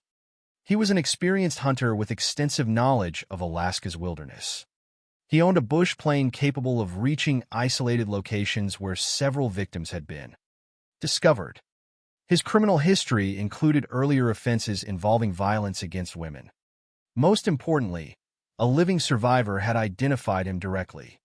Yet investigators understood that even a compelling collection of circumstances would not be enough to secure a conviction. They needed physical evidence, evidence that could withstand careful examination in court and establish a direct connection between Hansen and the crimes under investigation. Armed with a search warrant, detectives entered Hansen's home in October 1983. The search marked a turning point not only in the investigation, but also in the history of criminal justice in Alaska. For years, the case had consisted largely of unanswered questions and scattered discoveries across one of the most remote regions in North America. Investigators hoped the search would either confirm or eliminate Hansen as their primary suspect. What they found inside the home dramatically strengthened the case against him. According to the evidence summarized in the investigation, officers recovered firearms, hunting knives, jewelry, and personal belongings connected to victims. Individually, some of these objects might have appeared ordinary. A hunter possessing firearms and knives was hardly unusual in Alaska. However, investigators viewed every item within the broader context of the case. They carefully documented and cataloged each piece of evidence, recognizing that its significance depended on how it fit alongside the growing body of information already assembled. Among the most important discoveries was a map. At first glance, it resembled the kind of map many outdoorsmen might carry while exploring Alaska's enormous wilderness. But investigators noticed markings indicating specific locations scattered across remote regions. Those markings immediately attracted attention because they corresponded to areas connected with missing women and previously recovered remains. Detectives soon realized they were no longer dealing with abstract theories or behavioral assumptions. The map offered something far more concrete: the possibility of locating additional evidence directly linked to the crimes. Guided by those marked locations, investigators searched remote wilderness areas identified on the map. Their efforts led to the discovery of additional human remains, providing powerful corroboration for the investigation. Each recovery reinforced the conclusion that Hansen possessed detailed knowledge of places connected to victims who had disappeared over many years. The importance of the map cannot be overstated. It transformed isolated discoveries across Alaska into evidence connected by a single individual. What had once seemed like unrelated disappearances now formed part of a larger pattern supported by physical evidence recovered from Hansen's own property. As detectives continued reviewing the evidence collected during the search, the distinction between Hansen's public image and his hidden activities became increasingly stark. Friends and neighbors had known him as a successful baker and family man. Inside his home, however, investigators encountered objects that suggested an entirely different reality. The discovery of victims' belongings was especially significant. Personal possessions often become powerful evidence because they establish direct links between offender and victim. Items that should have remained with missing women had instead been preserved in Hansen's possession. Investigators recognized that such evidence would be difficult to explain through innocent circumstances. Every new finding strengthened the legal case while also helping detectives reconstruct years of criminal activity that had previously remained hidden. Confronted with the growing body of evidence, investigators prepared for the next phase of the case. Their objective shifted from establishing probable cause to obtaining a complete account of Hansen's crimes. Physical evidence had dramatically narrowed his options, but detectives still sought confirmation regarding the identities of victims, the locations where crimes occurred, and the overall scope of the investigation. When Hansen faced the evidence collected during the search, the balance of the investigation changed decisively. According to the information provided, he eventually admitted responsibility for sexually assaulting more than 30 women and killing at least 17 victims. His admissions confirmed many of the conclusions investigators had already reached through painstaking analysis. At the same time, his confession raised additional questions that have never been answered completely. Detectives believe the true number of victims might be considerably higher than 17. Over the years, numerous disappearances had remained unsolved, and some human remains recovered from Alaska's wilderness had not been identified for decades. Because not every missing person could be conclusively connected to Hansen, investigators avoided making unsupported claims. Nevertheless, many believed his confirmed murders represented only part of the total number of victims. The uncertainty surrounding the final count remains one of the most haunting aspects of the case. Some families may never know with certainty what happened to their loved ones. While advances in DNA technology have continued to identify victims long after Hansen's conviction, Hansen's confession also confirmed another troubling reality. For years, he had deliberately targeted women whose disappearances were less likely to receive immediate investigative attention. Most of his victims lived on the margins of society. Some were sex workers, others were exotic dancers or young runaways. Their circumstances did not diminish the value of their lives. Yet investigators later acknowledged that their vulnerability contributed to delays in recognizing the pattern connecting the crimes. The case became a painful reminder that every missing person deserves the same urgency, regardless of occupation, social status, or personal circumstances. During interviews and evidence collection, detectives gradually reconstructed how Hansen had managed to evade detection for so long. His ordinary public life discouraged suspicion. His hunting experience enabled him to navigate isolated wilderness confidently. His airplane provided access to locations beyond the reach of ordinary vehicles. Alaska's immense geography complicated searches and delayed discoveries. Each factor reinforced the others, allowing years to pass before investigators finally assembled the complete picture. Yet it is equally important to recognize what ultimately ended those years of violence. The investigation did not succeed because of chance alone. It succeeded because one victim survived long enough to speak. Because detectives took her account seriously despite initial skepticism. And because investigators patiently followed evidence wherever it led, even when doing so required questioning a respected member of the community. Cindy Paulson's escape became the moment that transformed scattered suspicions into a focused investigation. The search warrant produced physical evidence. The map guided investigators to additional victims. Together, those developments created a case that Hansen could no longer escape. In 1984, Robert Hansen was convicted of 4 counts of first-degree murder along with multiple kidnapping and sexual assault charges. The sentence reflected the extraordinary seriousness of his crimes. He received a total prison term of 461 years without the possibility of parole. The punishment ensured that he would spend the remainder of his life behind bars. Hansen remained incarcerated until his death in 2014 at the age of 75 from natural causes. His death closed one chapter of the story, but not the broader legacy of the investigation. For many families, the emotional consequences endured long after the courtroom proceedings ended.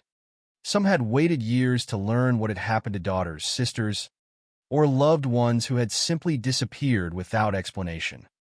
Others continued hoping that future forensic advances might identify remains still unnamed. The Robert Hansen case left a lasting impact on law enforcement as well. It demonstrated the importance of examining patterns across multiple missing person investigations, rather than treating every disappearance as an isolated event. It highlighted the challenges posed by crimes committed against marginalized victims whose absences may not immediately trigger extensive investigations. It also underscored the necessity of allowing evidence, not reputation or social standing, to guide criminal inquiries. Hansen's outward appearance as a hard-working businessman delayed suspicion, but ultimately it could not overcome the physical evidence uncovered through careful investigative work. Today, Robert Hansen is remembered as one of America's most notorious serial killers. Yet the enduring lesson of the case lies elsewhere. His story is ultimately not about the man himself. It is about the women whose lives were taken, many of whom lived in circumstances that made them especially vulnerable. It is about investigators who refused to abandon difficult cases despite years of uncertainty.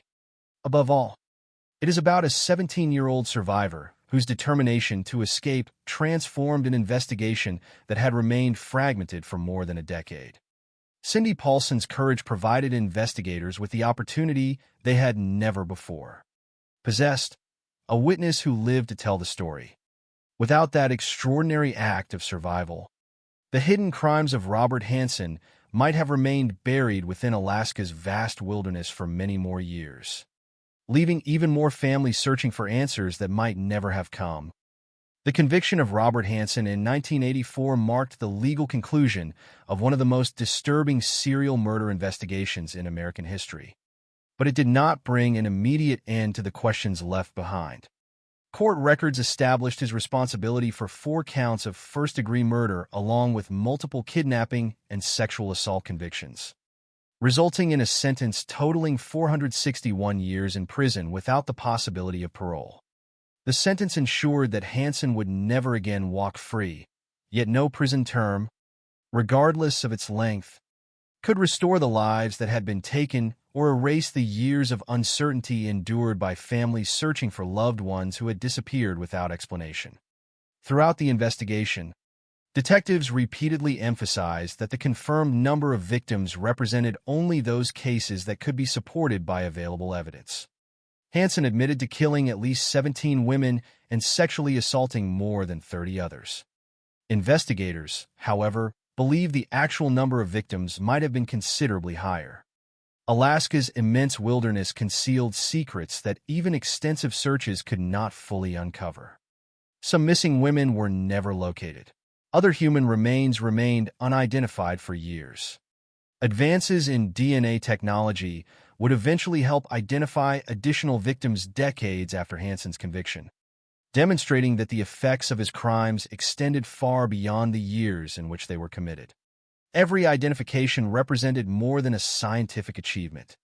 It meant that another family finally received an answer, however painful that answer might be. One of the lasting legacies of the Hansen investigation is the reminder that many criminal cases do not truly end when a verdict is announced. Court proceedings establish legal responsibility, but they cannot always provide complete historical certainty. In Hansen's case, investigators accepted that they might never know the exact number of women whose lives had been taken. Some disappearances occurred during periods when missing person records were incomplete. Others involved individuals living highly transient lives, making reconstruction of their final movements extraordinarily difficult. Alaska's harsh climate and enormous geographic scale further complicated recovery efforts. These realities meant that some questions would likely remain unanswered forever. Yet despite those uncertainties, the evidence collected during the investigation fundamentally changed how law enforcement understood the disappearances that had occurred around Anchorage during the 1970s and early 1980s. Cases once viewed as isolated incidents were recognized as parts of a much larger pattern. The investigation demonstrated the value of examining connections across jurisdictions, reviewing older files with fresh perspectives, and reconsidering assumptions that may have delayed recognition of serial offending. Equally important was the lesson regarding victim selection. Hansen deliberately targeted women living in vulnerable circumstances. Many worked as sex workers, performed as exotic dancers, or had run away from home. Their occupations or unstable living situations often resulted in delayed missing person reports or limited investigative resources during the early stages of their disappearances. The Hansen case exposed the dangers of allowing social assumptions to influence investigative priorities. Every missing person deserves careful attention regardless of background, profession, or personal circumstances. The worth of a human life cannot be measured by social status. This lesson continues to influence discussions surrounding missing person investigations today. Another significant aspect of the case involved the role of public perception. Before his arrest, Robert Hansen appeared to embody the image of an ideal citizen. He owned a successful bakery, maintained a family, paid taxes, and earned respect within the local hunting community. His quiet personality further reinforced the impression that he posed no threat. Looking back, many people asked how someone leading such an ordinary public life could conceal years of violent crime. The answer does not lie in extraordinary deception alone. Human beings naturally rely on outward appearances when forming judgments about others. Communities are built upon trust, and most people expect dangerous individuals to display obvious warning signs. Hansen challenged that expectation. His case demonstrated that criminal investigations cannot rely upon reputation, occupation, or social standing. Only evidence can determine guilt or innocence. Investigators involved in the case repeatedly returned to this principle. Cindy Paulson's initial account met skepticism not because detectives ignored her, but because her accusation conflicted so sharply with Hansen's established public image. Had investigators allowed those assumptions to prevent further inquiry, the outcome might have been very different. Instead, they compared her testimony against physical evidence, missing person records, behavioral analysis, and Hansen's own criminal history. The resulting investigation illustrated the importance of maintaining objectivity even when evidence points toward someone widely regarded as respectable. Perhaps no individual better represents the turning point in the entire case than Cindy Paulson herself. At 17 years old, she became the only known victim to escape before disappearing into Alaska's wilderness. Her determination to flee, despite overwhelming fear and uncertainty, altered the course of the investigation. Without her testimony, detectives may never have obtained the search warrant that uncovered the evidence hidden inside Hansen's home. Without the marked map recovered during that search, several victims might never have been located. Without her willingness to speak despite unimaginable trauma, one of America's longest-running serial murder investigations might have remained unresolved for years to come. Her survival reminds us that even in the darkest criminal cases, individual courage can profoundly influence the pursuit of justice. The broader story also belongs to the investigators who patiently assembled evidence over months of careful work. Rather than rushing toward conclusions, detectives verified information step by step. They compared old case files, evaluated witness statements, analyzed behavioral patterns, and sought judicial authorization before conducting searches. Their work illustrates the methodical nature of successful criminal investigations. Breakthroughs often appear sudden from the outside, but they usually rest upon countless hours of reviewing documents, questioning assumptions, and following evidence wherever it leads. The discovery of Hansen's map, the recovery of victims' belongings, and the subsequent confession all resulted from that disciplined investigative process. Hansen remained imprisoned for the rest of his life. In 2014, at the age of 75, he died of natural causes while serving his sentence. His death ended any possibility of further questioning that might have clarified unresolved disappearances. It also meant that some families would never receive complete explanations regarding what had happened to those they had lost. Even so, his death did not define the final chapter of the case. Instead, the continuing efforts to identify victims through modern forensic science became an enduring part of the investigation's legacy. As technology improved, unidentified remains could be examined using methods unavailable during the original investigation. Each successful identification reaffirmed that justice extends beyond courtroom verdicts. Restoring names to previously unidentified victims honors their lives and provides families with long-awaited answers. When discussing Robert Hansen today, it is easy to become distracted by the extraordinary nature of his crimes, his carefully maintained public image, or the remote Alaskan wilderness where much of the investigation unfolded. Yet focusing too heavily on the offender risks overshadowing those whose lives were forever changed. The women targeted by Hansen were individuals with hopes, relationships, and futures that were taken from them. Many had experienced difficult circumstances long before encountering him. Their vulnerability should never define how they are remembered. Instead, the case encourages us to recognize the importance of seeing every victim as a person whose disappearance deserved attention from the very beginning.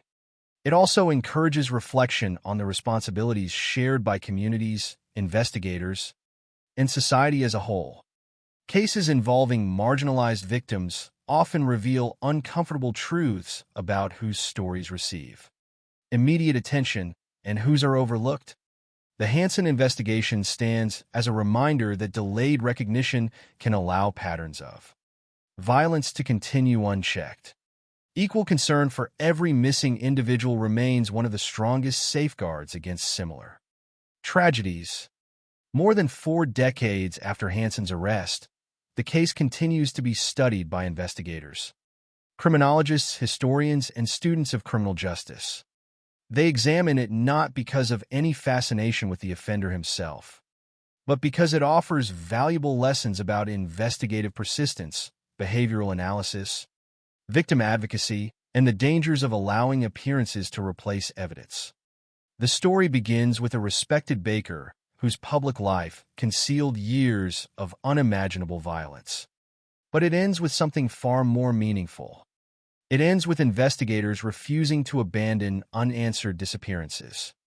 It ends with forensic science continuing to restore identities long after the courtroom proceedings concluded. Most importantly, it ends with the courage of a 17-year-old survivor whose decision to run barefoot across an Alaskan highway transformed countless unsolved mysteries into a case that finally reached justice. Robert Hansen's name has become permanently associated with one of America's most notorious serial murder investigations. But the true legacy of this case belongs elsewhere. It belongs to the women whose voices could no longer be heard, to the families who never stopped searching for answers, and to the determination of those who refused to let the disappearances remain forgotten. Their stories, rather than the life of the man who sought to erase them, remain the most important reason this case continues to be remembered. The investigation into Robert Hansen remains one of the most significant criminal cases in Alaska's history, not only because of the number of victims involved, but because of the unusual combination of circumstances that allowed the crimes to continue for so long. The case revealed how a person could maintain a respected public identity while secretly committing horrific acts. And it demonstrated the challenges law enforcement faces when crimes occur against vulnerable individuals across a vast and difficult landscape. Yet beyond the investigation, evidence, and courtroom proceedings, the story of Robert Hansen is also a story about the victims whose lives were interrupted, the families left searching for answers, and the importance of remembering those who were often overlooked. During the years Hansen operated in Anchorage, the women who disappeared were not simply names in police files. They were daughters, sisters, friends, and members of their communities. Each had personal histories, relationships, and individual dreams that existed long before they became part of a criminal investigation. Many of Hansen's victims came from circumstances that made them particularly vulnerable. Some worked in the sex industry. Some were exotic dancers. Some were young women who had left unstable homes and were trying to survive independently. Their lifestyles and circumstances often caused society to judge them unfairly. And that judgment contributed to the lack of urgency surrounding some disappearances. The passage of time made it easier for authorities and the public to assume that certain women had simply left town, moved elsewhere, or chosen not to maintain contact with people from their past. However, every disappearance represented a person whose life had value. The Hansen case forced many people to confront the consequences of overlooking individuals because of their social circumstances. One of the most important lessons from the investigation was the danger of allowing assumptions to influence the response to missing person cases. When someone disappears, investigators must look beyond stereotypes and consider the possibility that the person may have become the victim of a crime. The women connected to Hansen's crimes were not less deserving of attention because of their occupations, financial situations, or personal struggles. Their cases were difficult not because they mattered less, but because their circumstances created additional challenges for investigators attempting to reconstruct their final movements. The eventual investigation showed that patterns can exist even when individual cases appear unrelated. For years, police reviewed separate disappearances without knowing they were connected. The victims disappeared at different times, in different circumstances, and were sometimes discovered in locations separated by enormous distances. Without a clear connection, the cases remained fragmented. This is one of the greatest challenges in investigating serial crimes. A single incident may appear random, but multiple incidents together can reveal a pattern. Detectives must recognize similarities without forcing connections where none exist. In Hansen's case, the connection became clearer only after years of accumulated information and the testimony of a survivor. Cindy Paulson's role in the investigation remains one of the most important aspects of the entire case. Her escape was not simply a moment of survival. It was the event that allowed investigators to finally understand what they were dealing with. Before Cindy came forward, many of the women connected to Hansen had disappeared without anyone who could describe their final moments. There were no surviving witnesses to explain what had happened.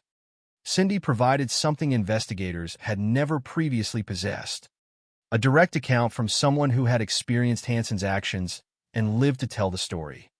Her testimony gave investigators a starting point. It allowed them to examine Hansen not as a respected businessman or successful hunter, but as a potential suspect connected to a larger pattern.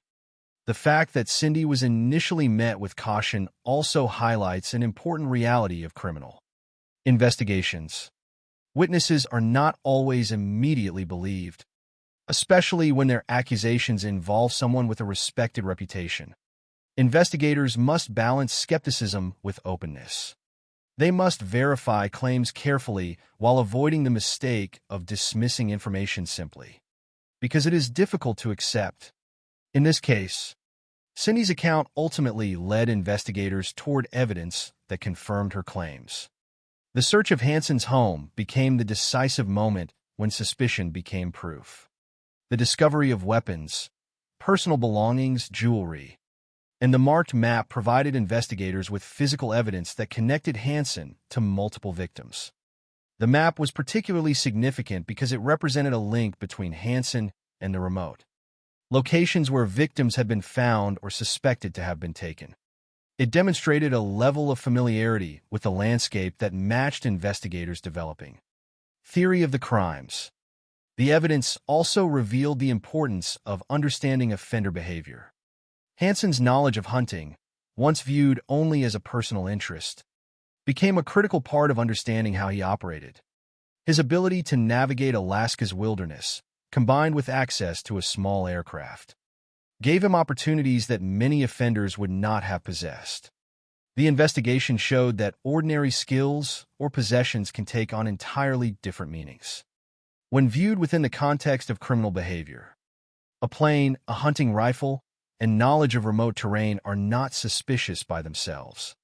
However, when combined with other evidence, they can become significant pieces of a larger pattern. Hansen's case also raised questions about how offenders maintain hidden lives. Many people struggled to understand how a man with a family, a successful business, and a positive reputation could commit such crimes. The answer lies partly in the difference between public identity and private behavior. A person's role in society does not always reveal their true actions. Hansen benefited from the trust people placed in him because of his occupation, family status, and community reputation. His case serves as a reminder that criminal behavior is not always obvious, and that investigations must rely on facts rather than assumptions about who is capable of committing serious offenses. Another lasting impact of the Hansen investigation involves the use of forensic science. When Hansen was convicted, many victims remained unidentified. Over time, advances in DNA technology created new opportunities to revisit old evidence. Remains that once could not be identified could be compared using modern methods, allowing investigators to restore names to victims who had remained unknown for decades. These developments demonstrate that cold cases are not necessarily forgotten cases. New technology can provide answers long after an investigation first begins. For families who had waited years without knowing what happened, identification could provide a painful but meaningful form of closure. The story of Robert Hansen is often described as a story about a killer, but that description alone is incomplete. The more important story is about the system that eventually stopped him and the people who made justice possible. It is about Cindy Paulson, whose survival created a path toward the truth. It is about investigators who examined evidence carefully despite the challenges of geography, time, and public perception. It is about the victims whose lives deserve recognition beyond the circumstances of their deaths. The case also serves as a reminder that prevention and investigation require communities to pay attention to vulnerable individuals. People living unstable lives are sometimes less visible, and their disappearances may not receive immediate attention. But visibility should never determine value. The women connected to the Hansen investigation mattered before they became victims, and they continue to matter because their stories reveal important lessons about justice and responsibility. In the years following Hansen's conviction, Alaska continued to remember the case not simply as a story of a criminal hiding in plain sight, but as an example of how determination and evidence can eventually overcome deception. The wilderness that once helped conceal the crimes became part of the investigation that exposed them. The same landscape that allowed Hansen to believe he could remain hidden ultimately became a place where investigators uncovered the truth. The case remains disturbing because of the number of lives lost and the years during which the crimes continued. However, the lasting significance of the investigation comes from the lessons it provides. It reminds law enforcement to examine patterns, to listen carefully to survivors, and to treat every missing person with seriousness and respect. It reminds communities that vulnerability does not make someone less worthy of protection. Most importantly, it reminds us that behind every criminal case are real people whose lives extend far beyond the events that brought them into public attention. Robert Hansen's actions created a tragedy that affected countless families. But the final message of the case should not belong to him. It should belong to the victims, the survivors, and the people who worked to ensure their stories were finally heard. Their lives, their struggles, and their humanity remain the most important part of understanding what happened in Alaska during those years. The story of Robert Hansen continues to attract attention decades after his arrest because it represents one of the most disturbing examples of a criminal hiding behind the appearance of an ordinary life. Yet as the years pass, the focus of the case has gradually shifted. What remains most important is no longer the image of the man who committed these crimes, but the lessons learned from the investigation and the lives of those affected. The Hansen case became a powerful reminder that justice often depends on persistence, careful examination of evidence, and the willingness to look beyond assumptions. In the beginning, there was no single moment when investigators understood everything. There was no immediate discovery that revealed the entire truth. Instead, the case developed slowly through years of missing person reports, unidentified remains, witness accounts, and investigative work. That process reflects the reality of many complex criminal investigations. The truth often exists in fragments before someone recognizes how those fragments connect. For years, the disappearances of women across Anchorage appeared separate. Different victims, different circumstances, and different locations created the impression that investigators were dealing with unrelated cases. The vastness of Alaska made this problem even more difficult. In many parts of the state, wilderness stretches farther than most people can imagine.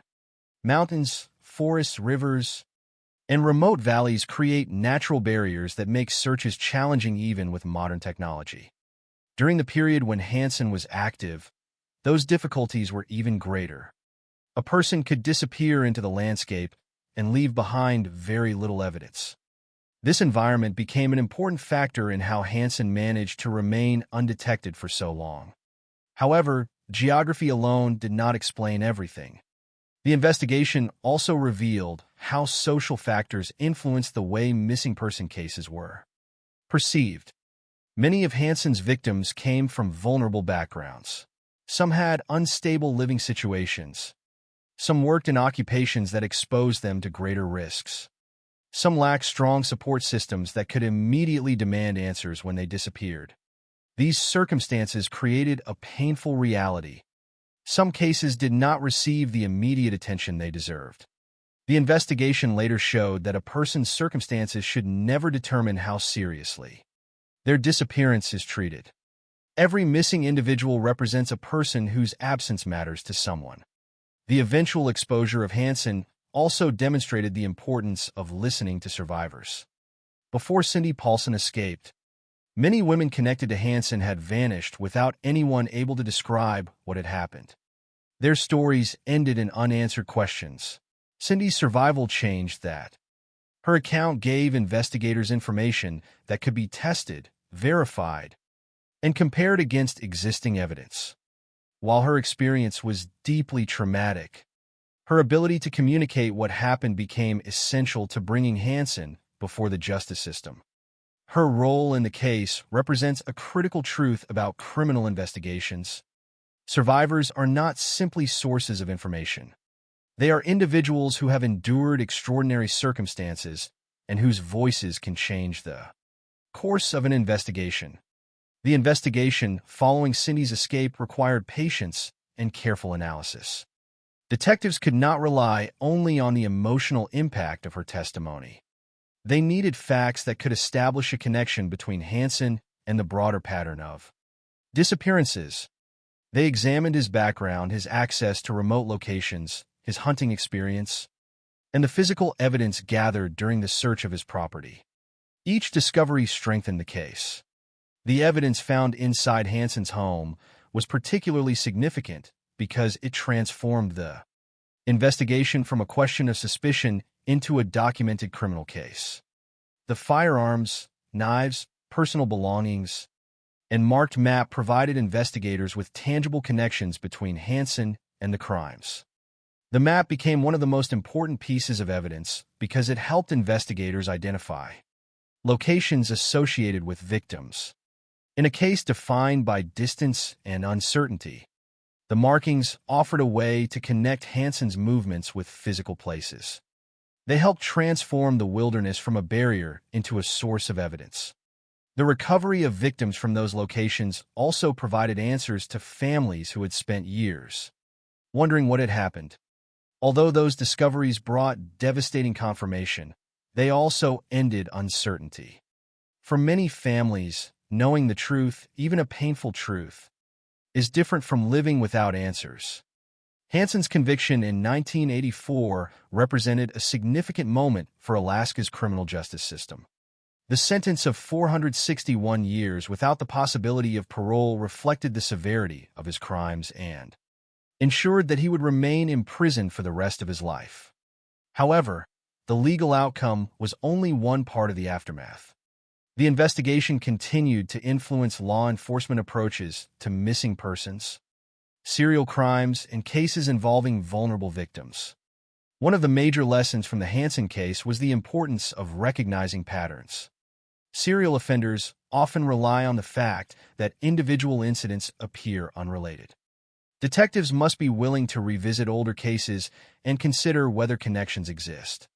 Information that seems insignificant in one investigation may become crucial when viewed alongside other evidence. Hansen's crimes remained hidden partly because the connections between victims were not immediately visible. Once investigators identified those connections, the entire picture changed. Another lesson involved the danger of trusting appearances. Hansen's public identity created a powerful shield. He was a businessman, a husband, a father, and a respected member of the community. These facts influenced how people viewed him. Many struggled to imagine that someone who appeared so ordinary could commit such serious crimes. But criminal behavior does not always match public expectations. Offenders can appear responsible, successful, and trustworthy while concealing harmful actions.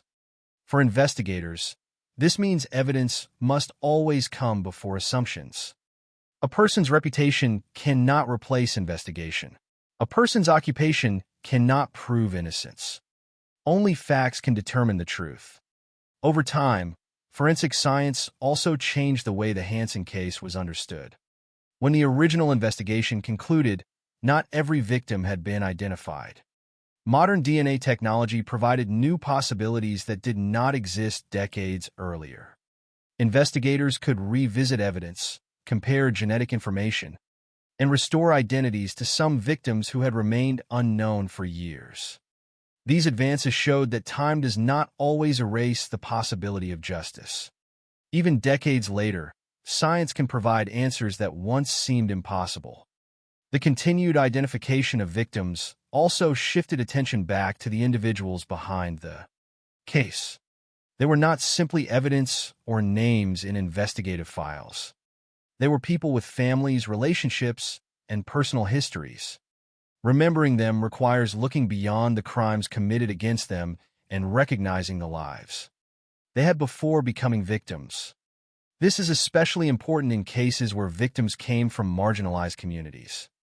Their struggles should not become the defining feature of their memory. They should be remembered as human beings whose lives mattered. Robert Hansen died in prison in 2014 at the age of 75 from natural causes. His death ended any possibility of further confession or explanation from him, leaving some questions unresolved. Investigators may never know the exact number of women affected by his crimes. Some families may never receive complete answers. Yet the case remains an example of how determination can overcome uncertainty. It shows that even when evidence is scattered, when years have passed, and when a suspect appears unlikely, truth can eventually emerge through careful investigation. Today, Robert Hansen's name remains associated with one of America's most notorious serial murder cases. However, the enduring importance of the case lies not in the notoriety of the offender. It lies in the lessons created by the investigation. It lies in the courage of a survivor who escaped. It lies in the dedication of investigators who followed evidence despite enormous challenges. It lies in the memory of women whose lives were taken and whose stories deserve recognition. The final chapter of the Hansen case is not simply about how a criminal was caught. It is about how a community learned from tragedy. It is about understanding that every missing person deserves attention, every survivor deserves to be heard, and every victim deserves to be remembered with dignity. The wilderness of Alaska once represented the place where Hansen believed he could hide his crimes. Instead, it became the landscape where investigators eventually uncovered the truth. The bakery, the family life, and the public reputation that once concealed him could not withstand the evidence. In the end, the ordinary image he created disappeared, replaced by the reality revealed through investigation. But beyond the story of the man who hid behind that image, the most important story remains the people whose lives were changed forever and the determination to ensure they were never forgotten. The case of Robert Hansen stands as one of the most complex criminal investigations in American history because it combined elements that rarely appear together: a respected community member with a hidden criminal life, a vast and unforgiving environment, vulnerable victims whose disappearances were not immediately connected, and an investigation that depended on the courage of a survivor. As the years passed after Hansen's conviction, the case became more than a record of crimes. It became a study of how justice is pursued when the truth is buried beneath assumptions, geography, and time. The investigation revealed the importance of persistence and demonstrated that even the most carefully hidden patterns can eventually be uncovered when evidence is examined with patience and determination. In the years before Hansen was identified, Alaska presented unique challenges for law enforcement. The state's enormous size created obstacles unlike those faced in many other parts of the United States. Communities were separated by hundreds of miles, and large areas could only be reached by aircraft or through difficult journeys across wilderness. When people disappeared, especially those without strong social connections, locating them was often extremely difficult. The environment itself could conceal evidence for years. Forests, mountains, rivers, and remote valleys created countless places where a person could vanish without immediate discovery. These circumstances allowed Hansen to believe that he could continue operating without detection. However, the same environment that complicated the investigation also became central to identifying him. Detectives eventually realized that whoever was responsible for the disappearances needed more than violence. The offender required knowledge of the landscape, the ability to travel into isolated regions, and confidence navigating areas where few others would go. Those characteristics narrowed the possibilities. Investigators began looking not just at individuals connected to the victims, but at people who possessed the specific skills and resources necessary to carry out such crimes. This approach eventually directed attention toward Hansen. The discovery of his connection to the wilderness became one of the most important parts of understanding the case. Hunting had always been a significant part of Hansen's public identity. To many people, his knowledge of the outdoors represented an ordinary passion shared by many Alaskans. He was respected for his abilities and considered successful within the hunting community. Yet investigators later recognized that the same skills that earned him admiration also gave him advantages as an offender. His familiarity with remote terrain allowed him to move through areas that were difficult for others to search. His aircraft provided additional mobility, allowing access to locations far from ordinary transportation routes. The investigation demonstrated that possessions and skills are not inherently suspicious. A person owning a plane or enjoying hunting does not indicate criminal behavior. However, when those details are combined with other evidence, they can become important pieces of a larger investigative picture. The transformation of ordinary facts into meaningful evidence is one of the central challenges in criminal investigations. Detectives must determine which details matter and how those details connect. The Hansen investigation succeeded because investigators eventually recognized those connections. The case also highlighted the importance of reconsidering earlier assumptions. Before Hansen's arrest, the disappearances of women around Anchorage were often viewed individually. Without a clear connection, investigators lacked a reason to believe that one person was responsible for multiple cases. But serial offenders often benefit from exactly that separation. They rely on each incident being treated as unrelated. By the time patterns become visible, years may have passed. The Hansen case showed why reviewing older cases with new information can be critical. A case that appears unsolved does not necessarily mean it has no answers. Sometimes the missing piece is not new evidence, but a new way of understanding existing evidence. The breakthrough came when Cindy Paulson survived. Her experience represented the turning point that investigators had needed for years. Before her escape, the women connected to Hansen's crimes could not provide their own accounts. Their disappearances left behind only fragments, missing person reports, rumors, and occasional discoveries in remote areas. Cindy's testimony provided a direct link between a living victim and a suspect. It allowed investigators to begin building a case around a specific individual rather than an unknown offender. Her courage also challenged the assumptions that had allowed Hansen to remain hidden.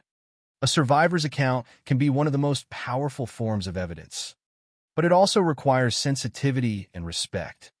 Cindy had experienced a traumatic event, and the process of speaking about it required enormous strength. The investigation depended on her willingness to share what happened, and her testimony ultimately helped prevent further harm. Once Hansen became the focus of the investigation, detectives carefully examined every available piece of information. They did not rely only on Cindy's identification. They studied his background, reviewed his previous criminal history, and compared his characteristics with the emerging profile of the offender. The similarities became increasingly difficult to ignore. Hansen had access to the transportation methods investigators believed were involved. He had the wilderness experience required to reach remote locations. He had a documented history of violence toward women. These factors did not replace physical evidence, but they helped establish why further investigation was necessary. The search of Hansen's property provided that critical evidence. The items discovered inside his home connected him directly to victims and locations associated with the crimes. The marked map was particularly important because it offered investigators a guide to areas that required examination. Instead of searching the enormous Alaskan wilderness without direction, detectives now had specific locations to investigate. Those searches revealed additional evidence and helped confirm the scope of Hansen's actions. The process demonstrated the importance of combining human testimony with physical evidence. Either element alone might have been insufficient. Together, they created a case strong enough to withstand legal examination. Hansen's eventual confession provided further confirmation. He admitted to killing at least 17 women and sexually assaulting more than 30 others. Investigators believed the true number of victims might have been higher, but they remained careful to distinguish confirmed cases from suspected ones. This distinction is important in criminal investigations. The desire to understand the full scope of a crime must be balanced with the responsibility to rely only on verified information.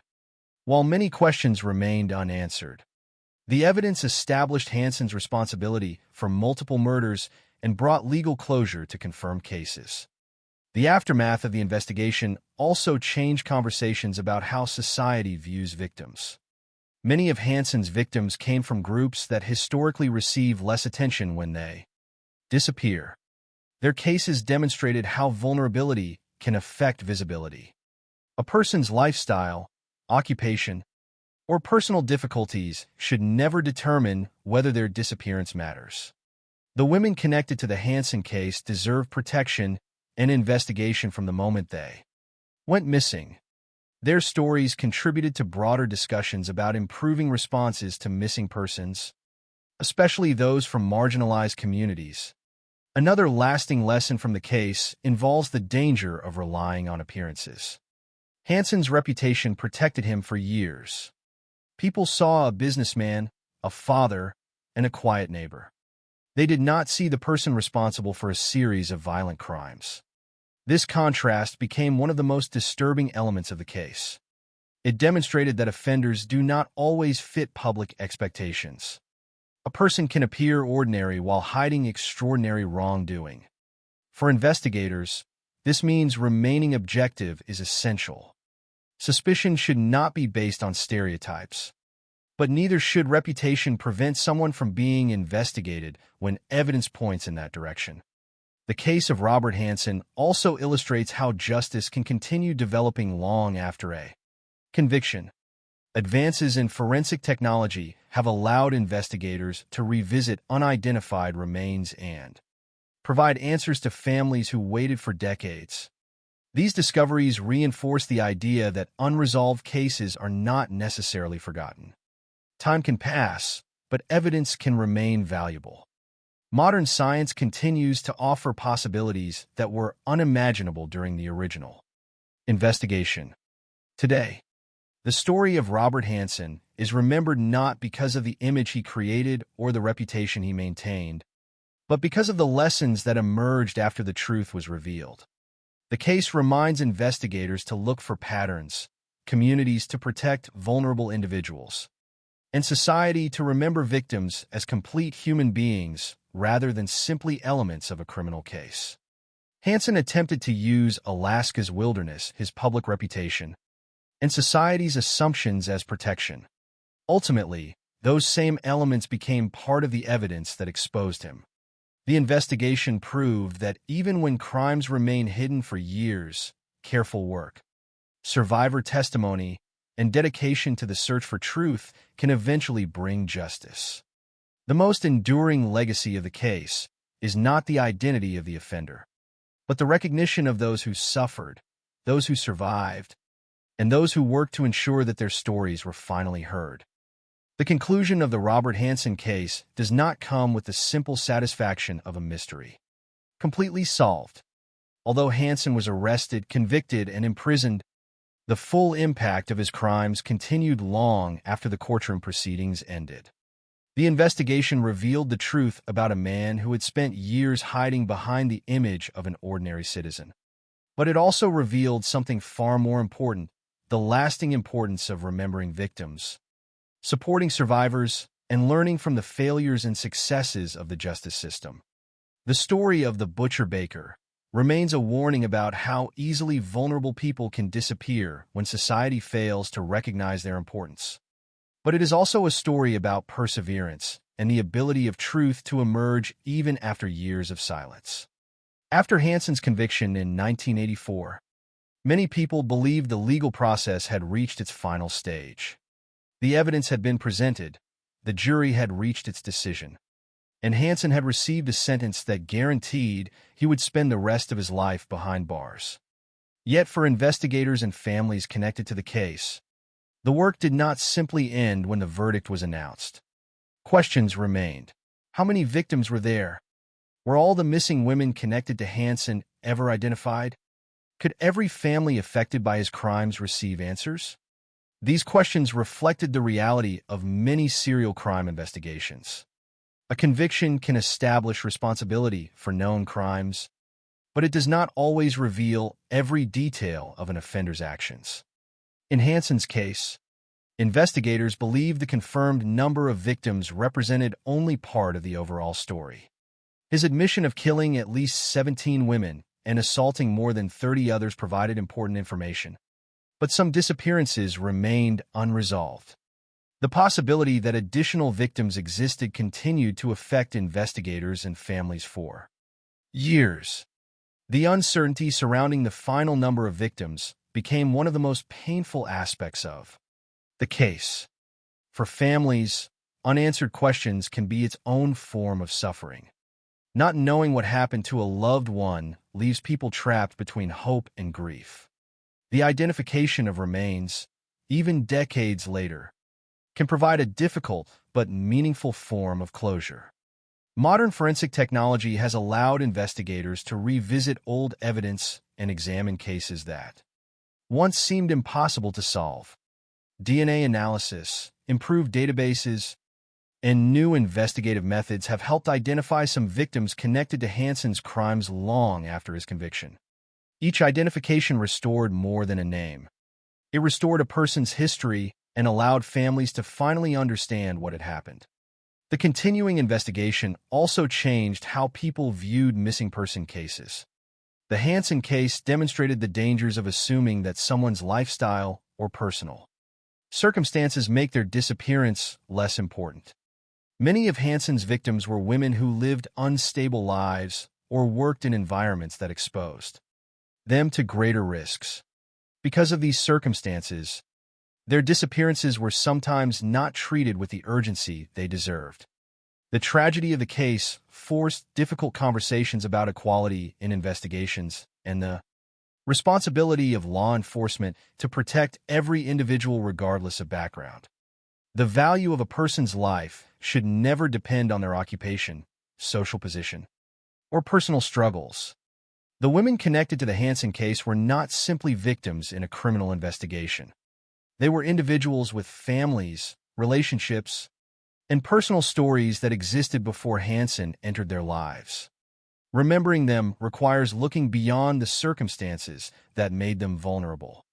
They were not defined by the crimes committed against them. They were people whose futures were taken away, and their lives deserve recognition separate from the actions of the person who harmed them. The investigation also left a lasting impact on law enforcement methods. One of the most important lessons from the Hansen case was the importance of connecting information across different investigations. Before Hansen was identified, many disappearances were handled separately. Different agencies, different investigators, and different circumstances made it difficult to recognize the larger pattern. The case demonstrated that serial offenders can remain hidden when incidents are viewed individually. A missing person report that appears isolated may become significant when compared with other cases. This approach has since become a fundamental part of modern criminal investigations. Investigators increasingly rely on collaboration, information sharing, and behavioral analysis to identify patterns that might otherwise remain invisible. Another important lesson involved the relationship between reputation and suspicion. Hansen's public identity played a significant role in allowing him to remain unnoticed. He was not viewed as someone dangerous. He was a businessman, a family man, and a respected member of his community. Many people struggled to accept the possibility that someone like him could commit such crimes. This reaction is understandable because people naturally expect dangerous individuals to appear dangerous. However, Hansen's case demonstrated that appearances can be misleading. A person's occupation, social status, or public reputation cannot determine whether they are capable of criminal behavior. Investigations must always be based on evidence rather than assumptions. At the same time, the case also showed the importance of protecting the rights of suspects. A respected person should not be considered guilty simply because accusations exist. Investigators must build cases through facts, verification, and reliable evidence. In Hansen's situation, the investigation succeeded because detectives did not rely only on suspicion. They followed Cindy Paulson's account, examined physical evidence, reviewed Hansen's history, and connected multiple pieces of information until the evidence became overwhelming. The case represents the balance required in criminal justice, taking allegations seriously while ensuring conclusions are supported by proof. Cindy Paulson's role remains central when reflecting on the Hansen investigation. Her survival changed the course of events and gave investigators the information they needed to act. But beyond her importance as a witness, her story represents the strength of survivors who choose to speak despite experiencing trauma. Her courage allowed authorities to uncover crimes that might otherwise have remained hidden. The investigation that followed demonstrated how one person's decision to seek help can influence the pursuit of justice for many others. Her experience also serves as a reminder that survivors deserve compassion, respect, and support throughout the legal process. The case of Robert Hansen is often described through the details of the investigation, the evidence recovered, and the criminal acts committed. However, the final understanding of the case should focus on the broader human consequences. Behind every report, every piece of evidence, and every recovered set of remains was a person whose life mattered. The purpose of investigating such cases is not simply to identify offenders. It is to restore dignity to victims and provide answers to those who have suffered because of their loss. Hansen died in prison in 2014 at the age of 75 from natural causes. His death closed the possibility of obtaining further information directly from him, but it did not erase the significance of the investigation. The lessons from the case continue to influence discussions about missing persons, serial crimes, victim advocacy, and investigative practices. The unanswered questions that remain are reminders that some cases continue affecting people long after the official proceedings end, more than 4 decades after Hansen's crimes were first uncovered. The case continues to be studied because it reveals both the weaknesses and strengths of the justice system. It shows how social vulnerability can make individuals easier targets. It shows how geography can complicate investigations. It shows how a carefully maintained public image can delay suspicion. But it also shows the power of persistence, evidence, and human courage. The final chapter of the Robert Hansen case is not simply the story of a criminal who was caught. It is the story of how investigators searched through uncertainty until they found the truth. It is the story of a survivor who escaped and gave a voice to those who could no longer speak. It is the story of families who continued searching for answers. And it is the story of victims whose lives deserve to be remembered beyond the crimes that ended them. Robert Hansen attempted to hide his actions within the vast wilderness of Alaska and behind the appearance of an ordinary life. For years he succeeded, but eventually, evidence overcame deception, and the truth emerged. The wilderness that once helped conceal his crimes became part of the investigation that exposed them. The reputation he built could not survive the facts discovered by determined investigators. In the end, the most important legacy of the case is not the name of the man responsible. It is the reminder that every victim matters, every survivor deserves to be heard, and every unanswered question deserves a search for the truth. The story of Robert Hansen remains one of tragedy, but it is also a story of resilience, justice, and the enduring commitment to remember those who were lost.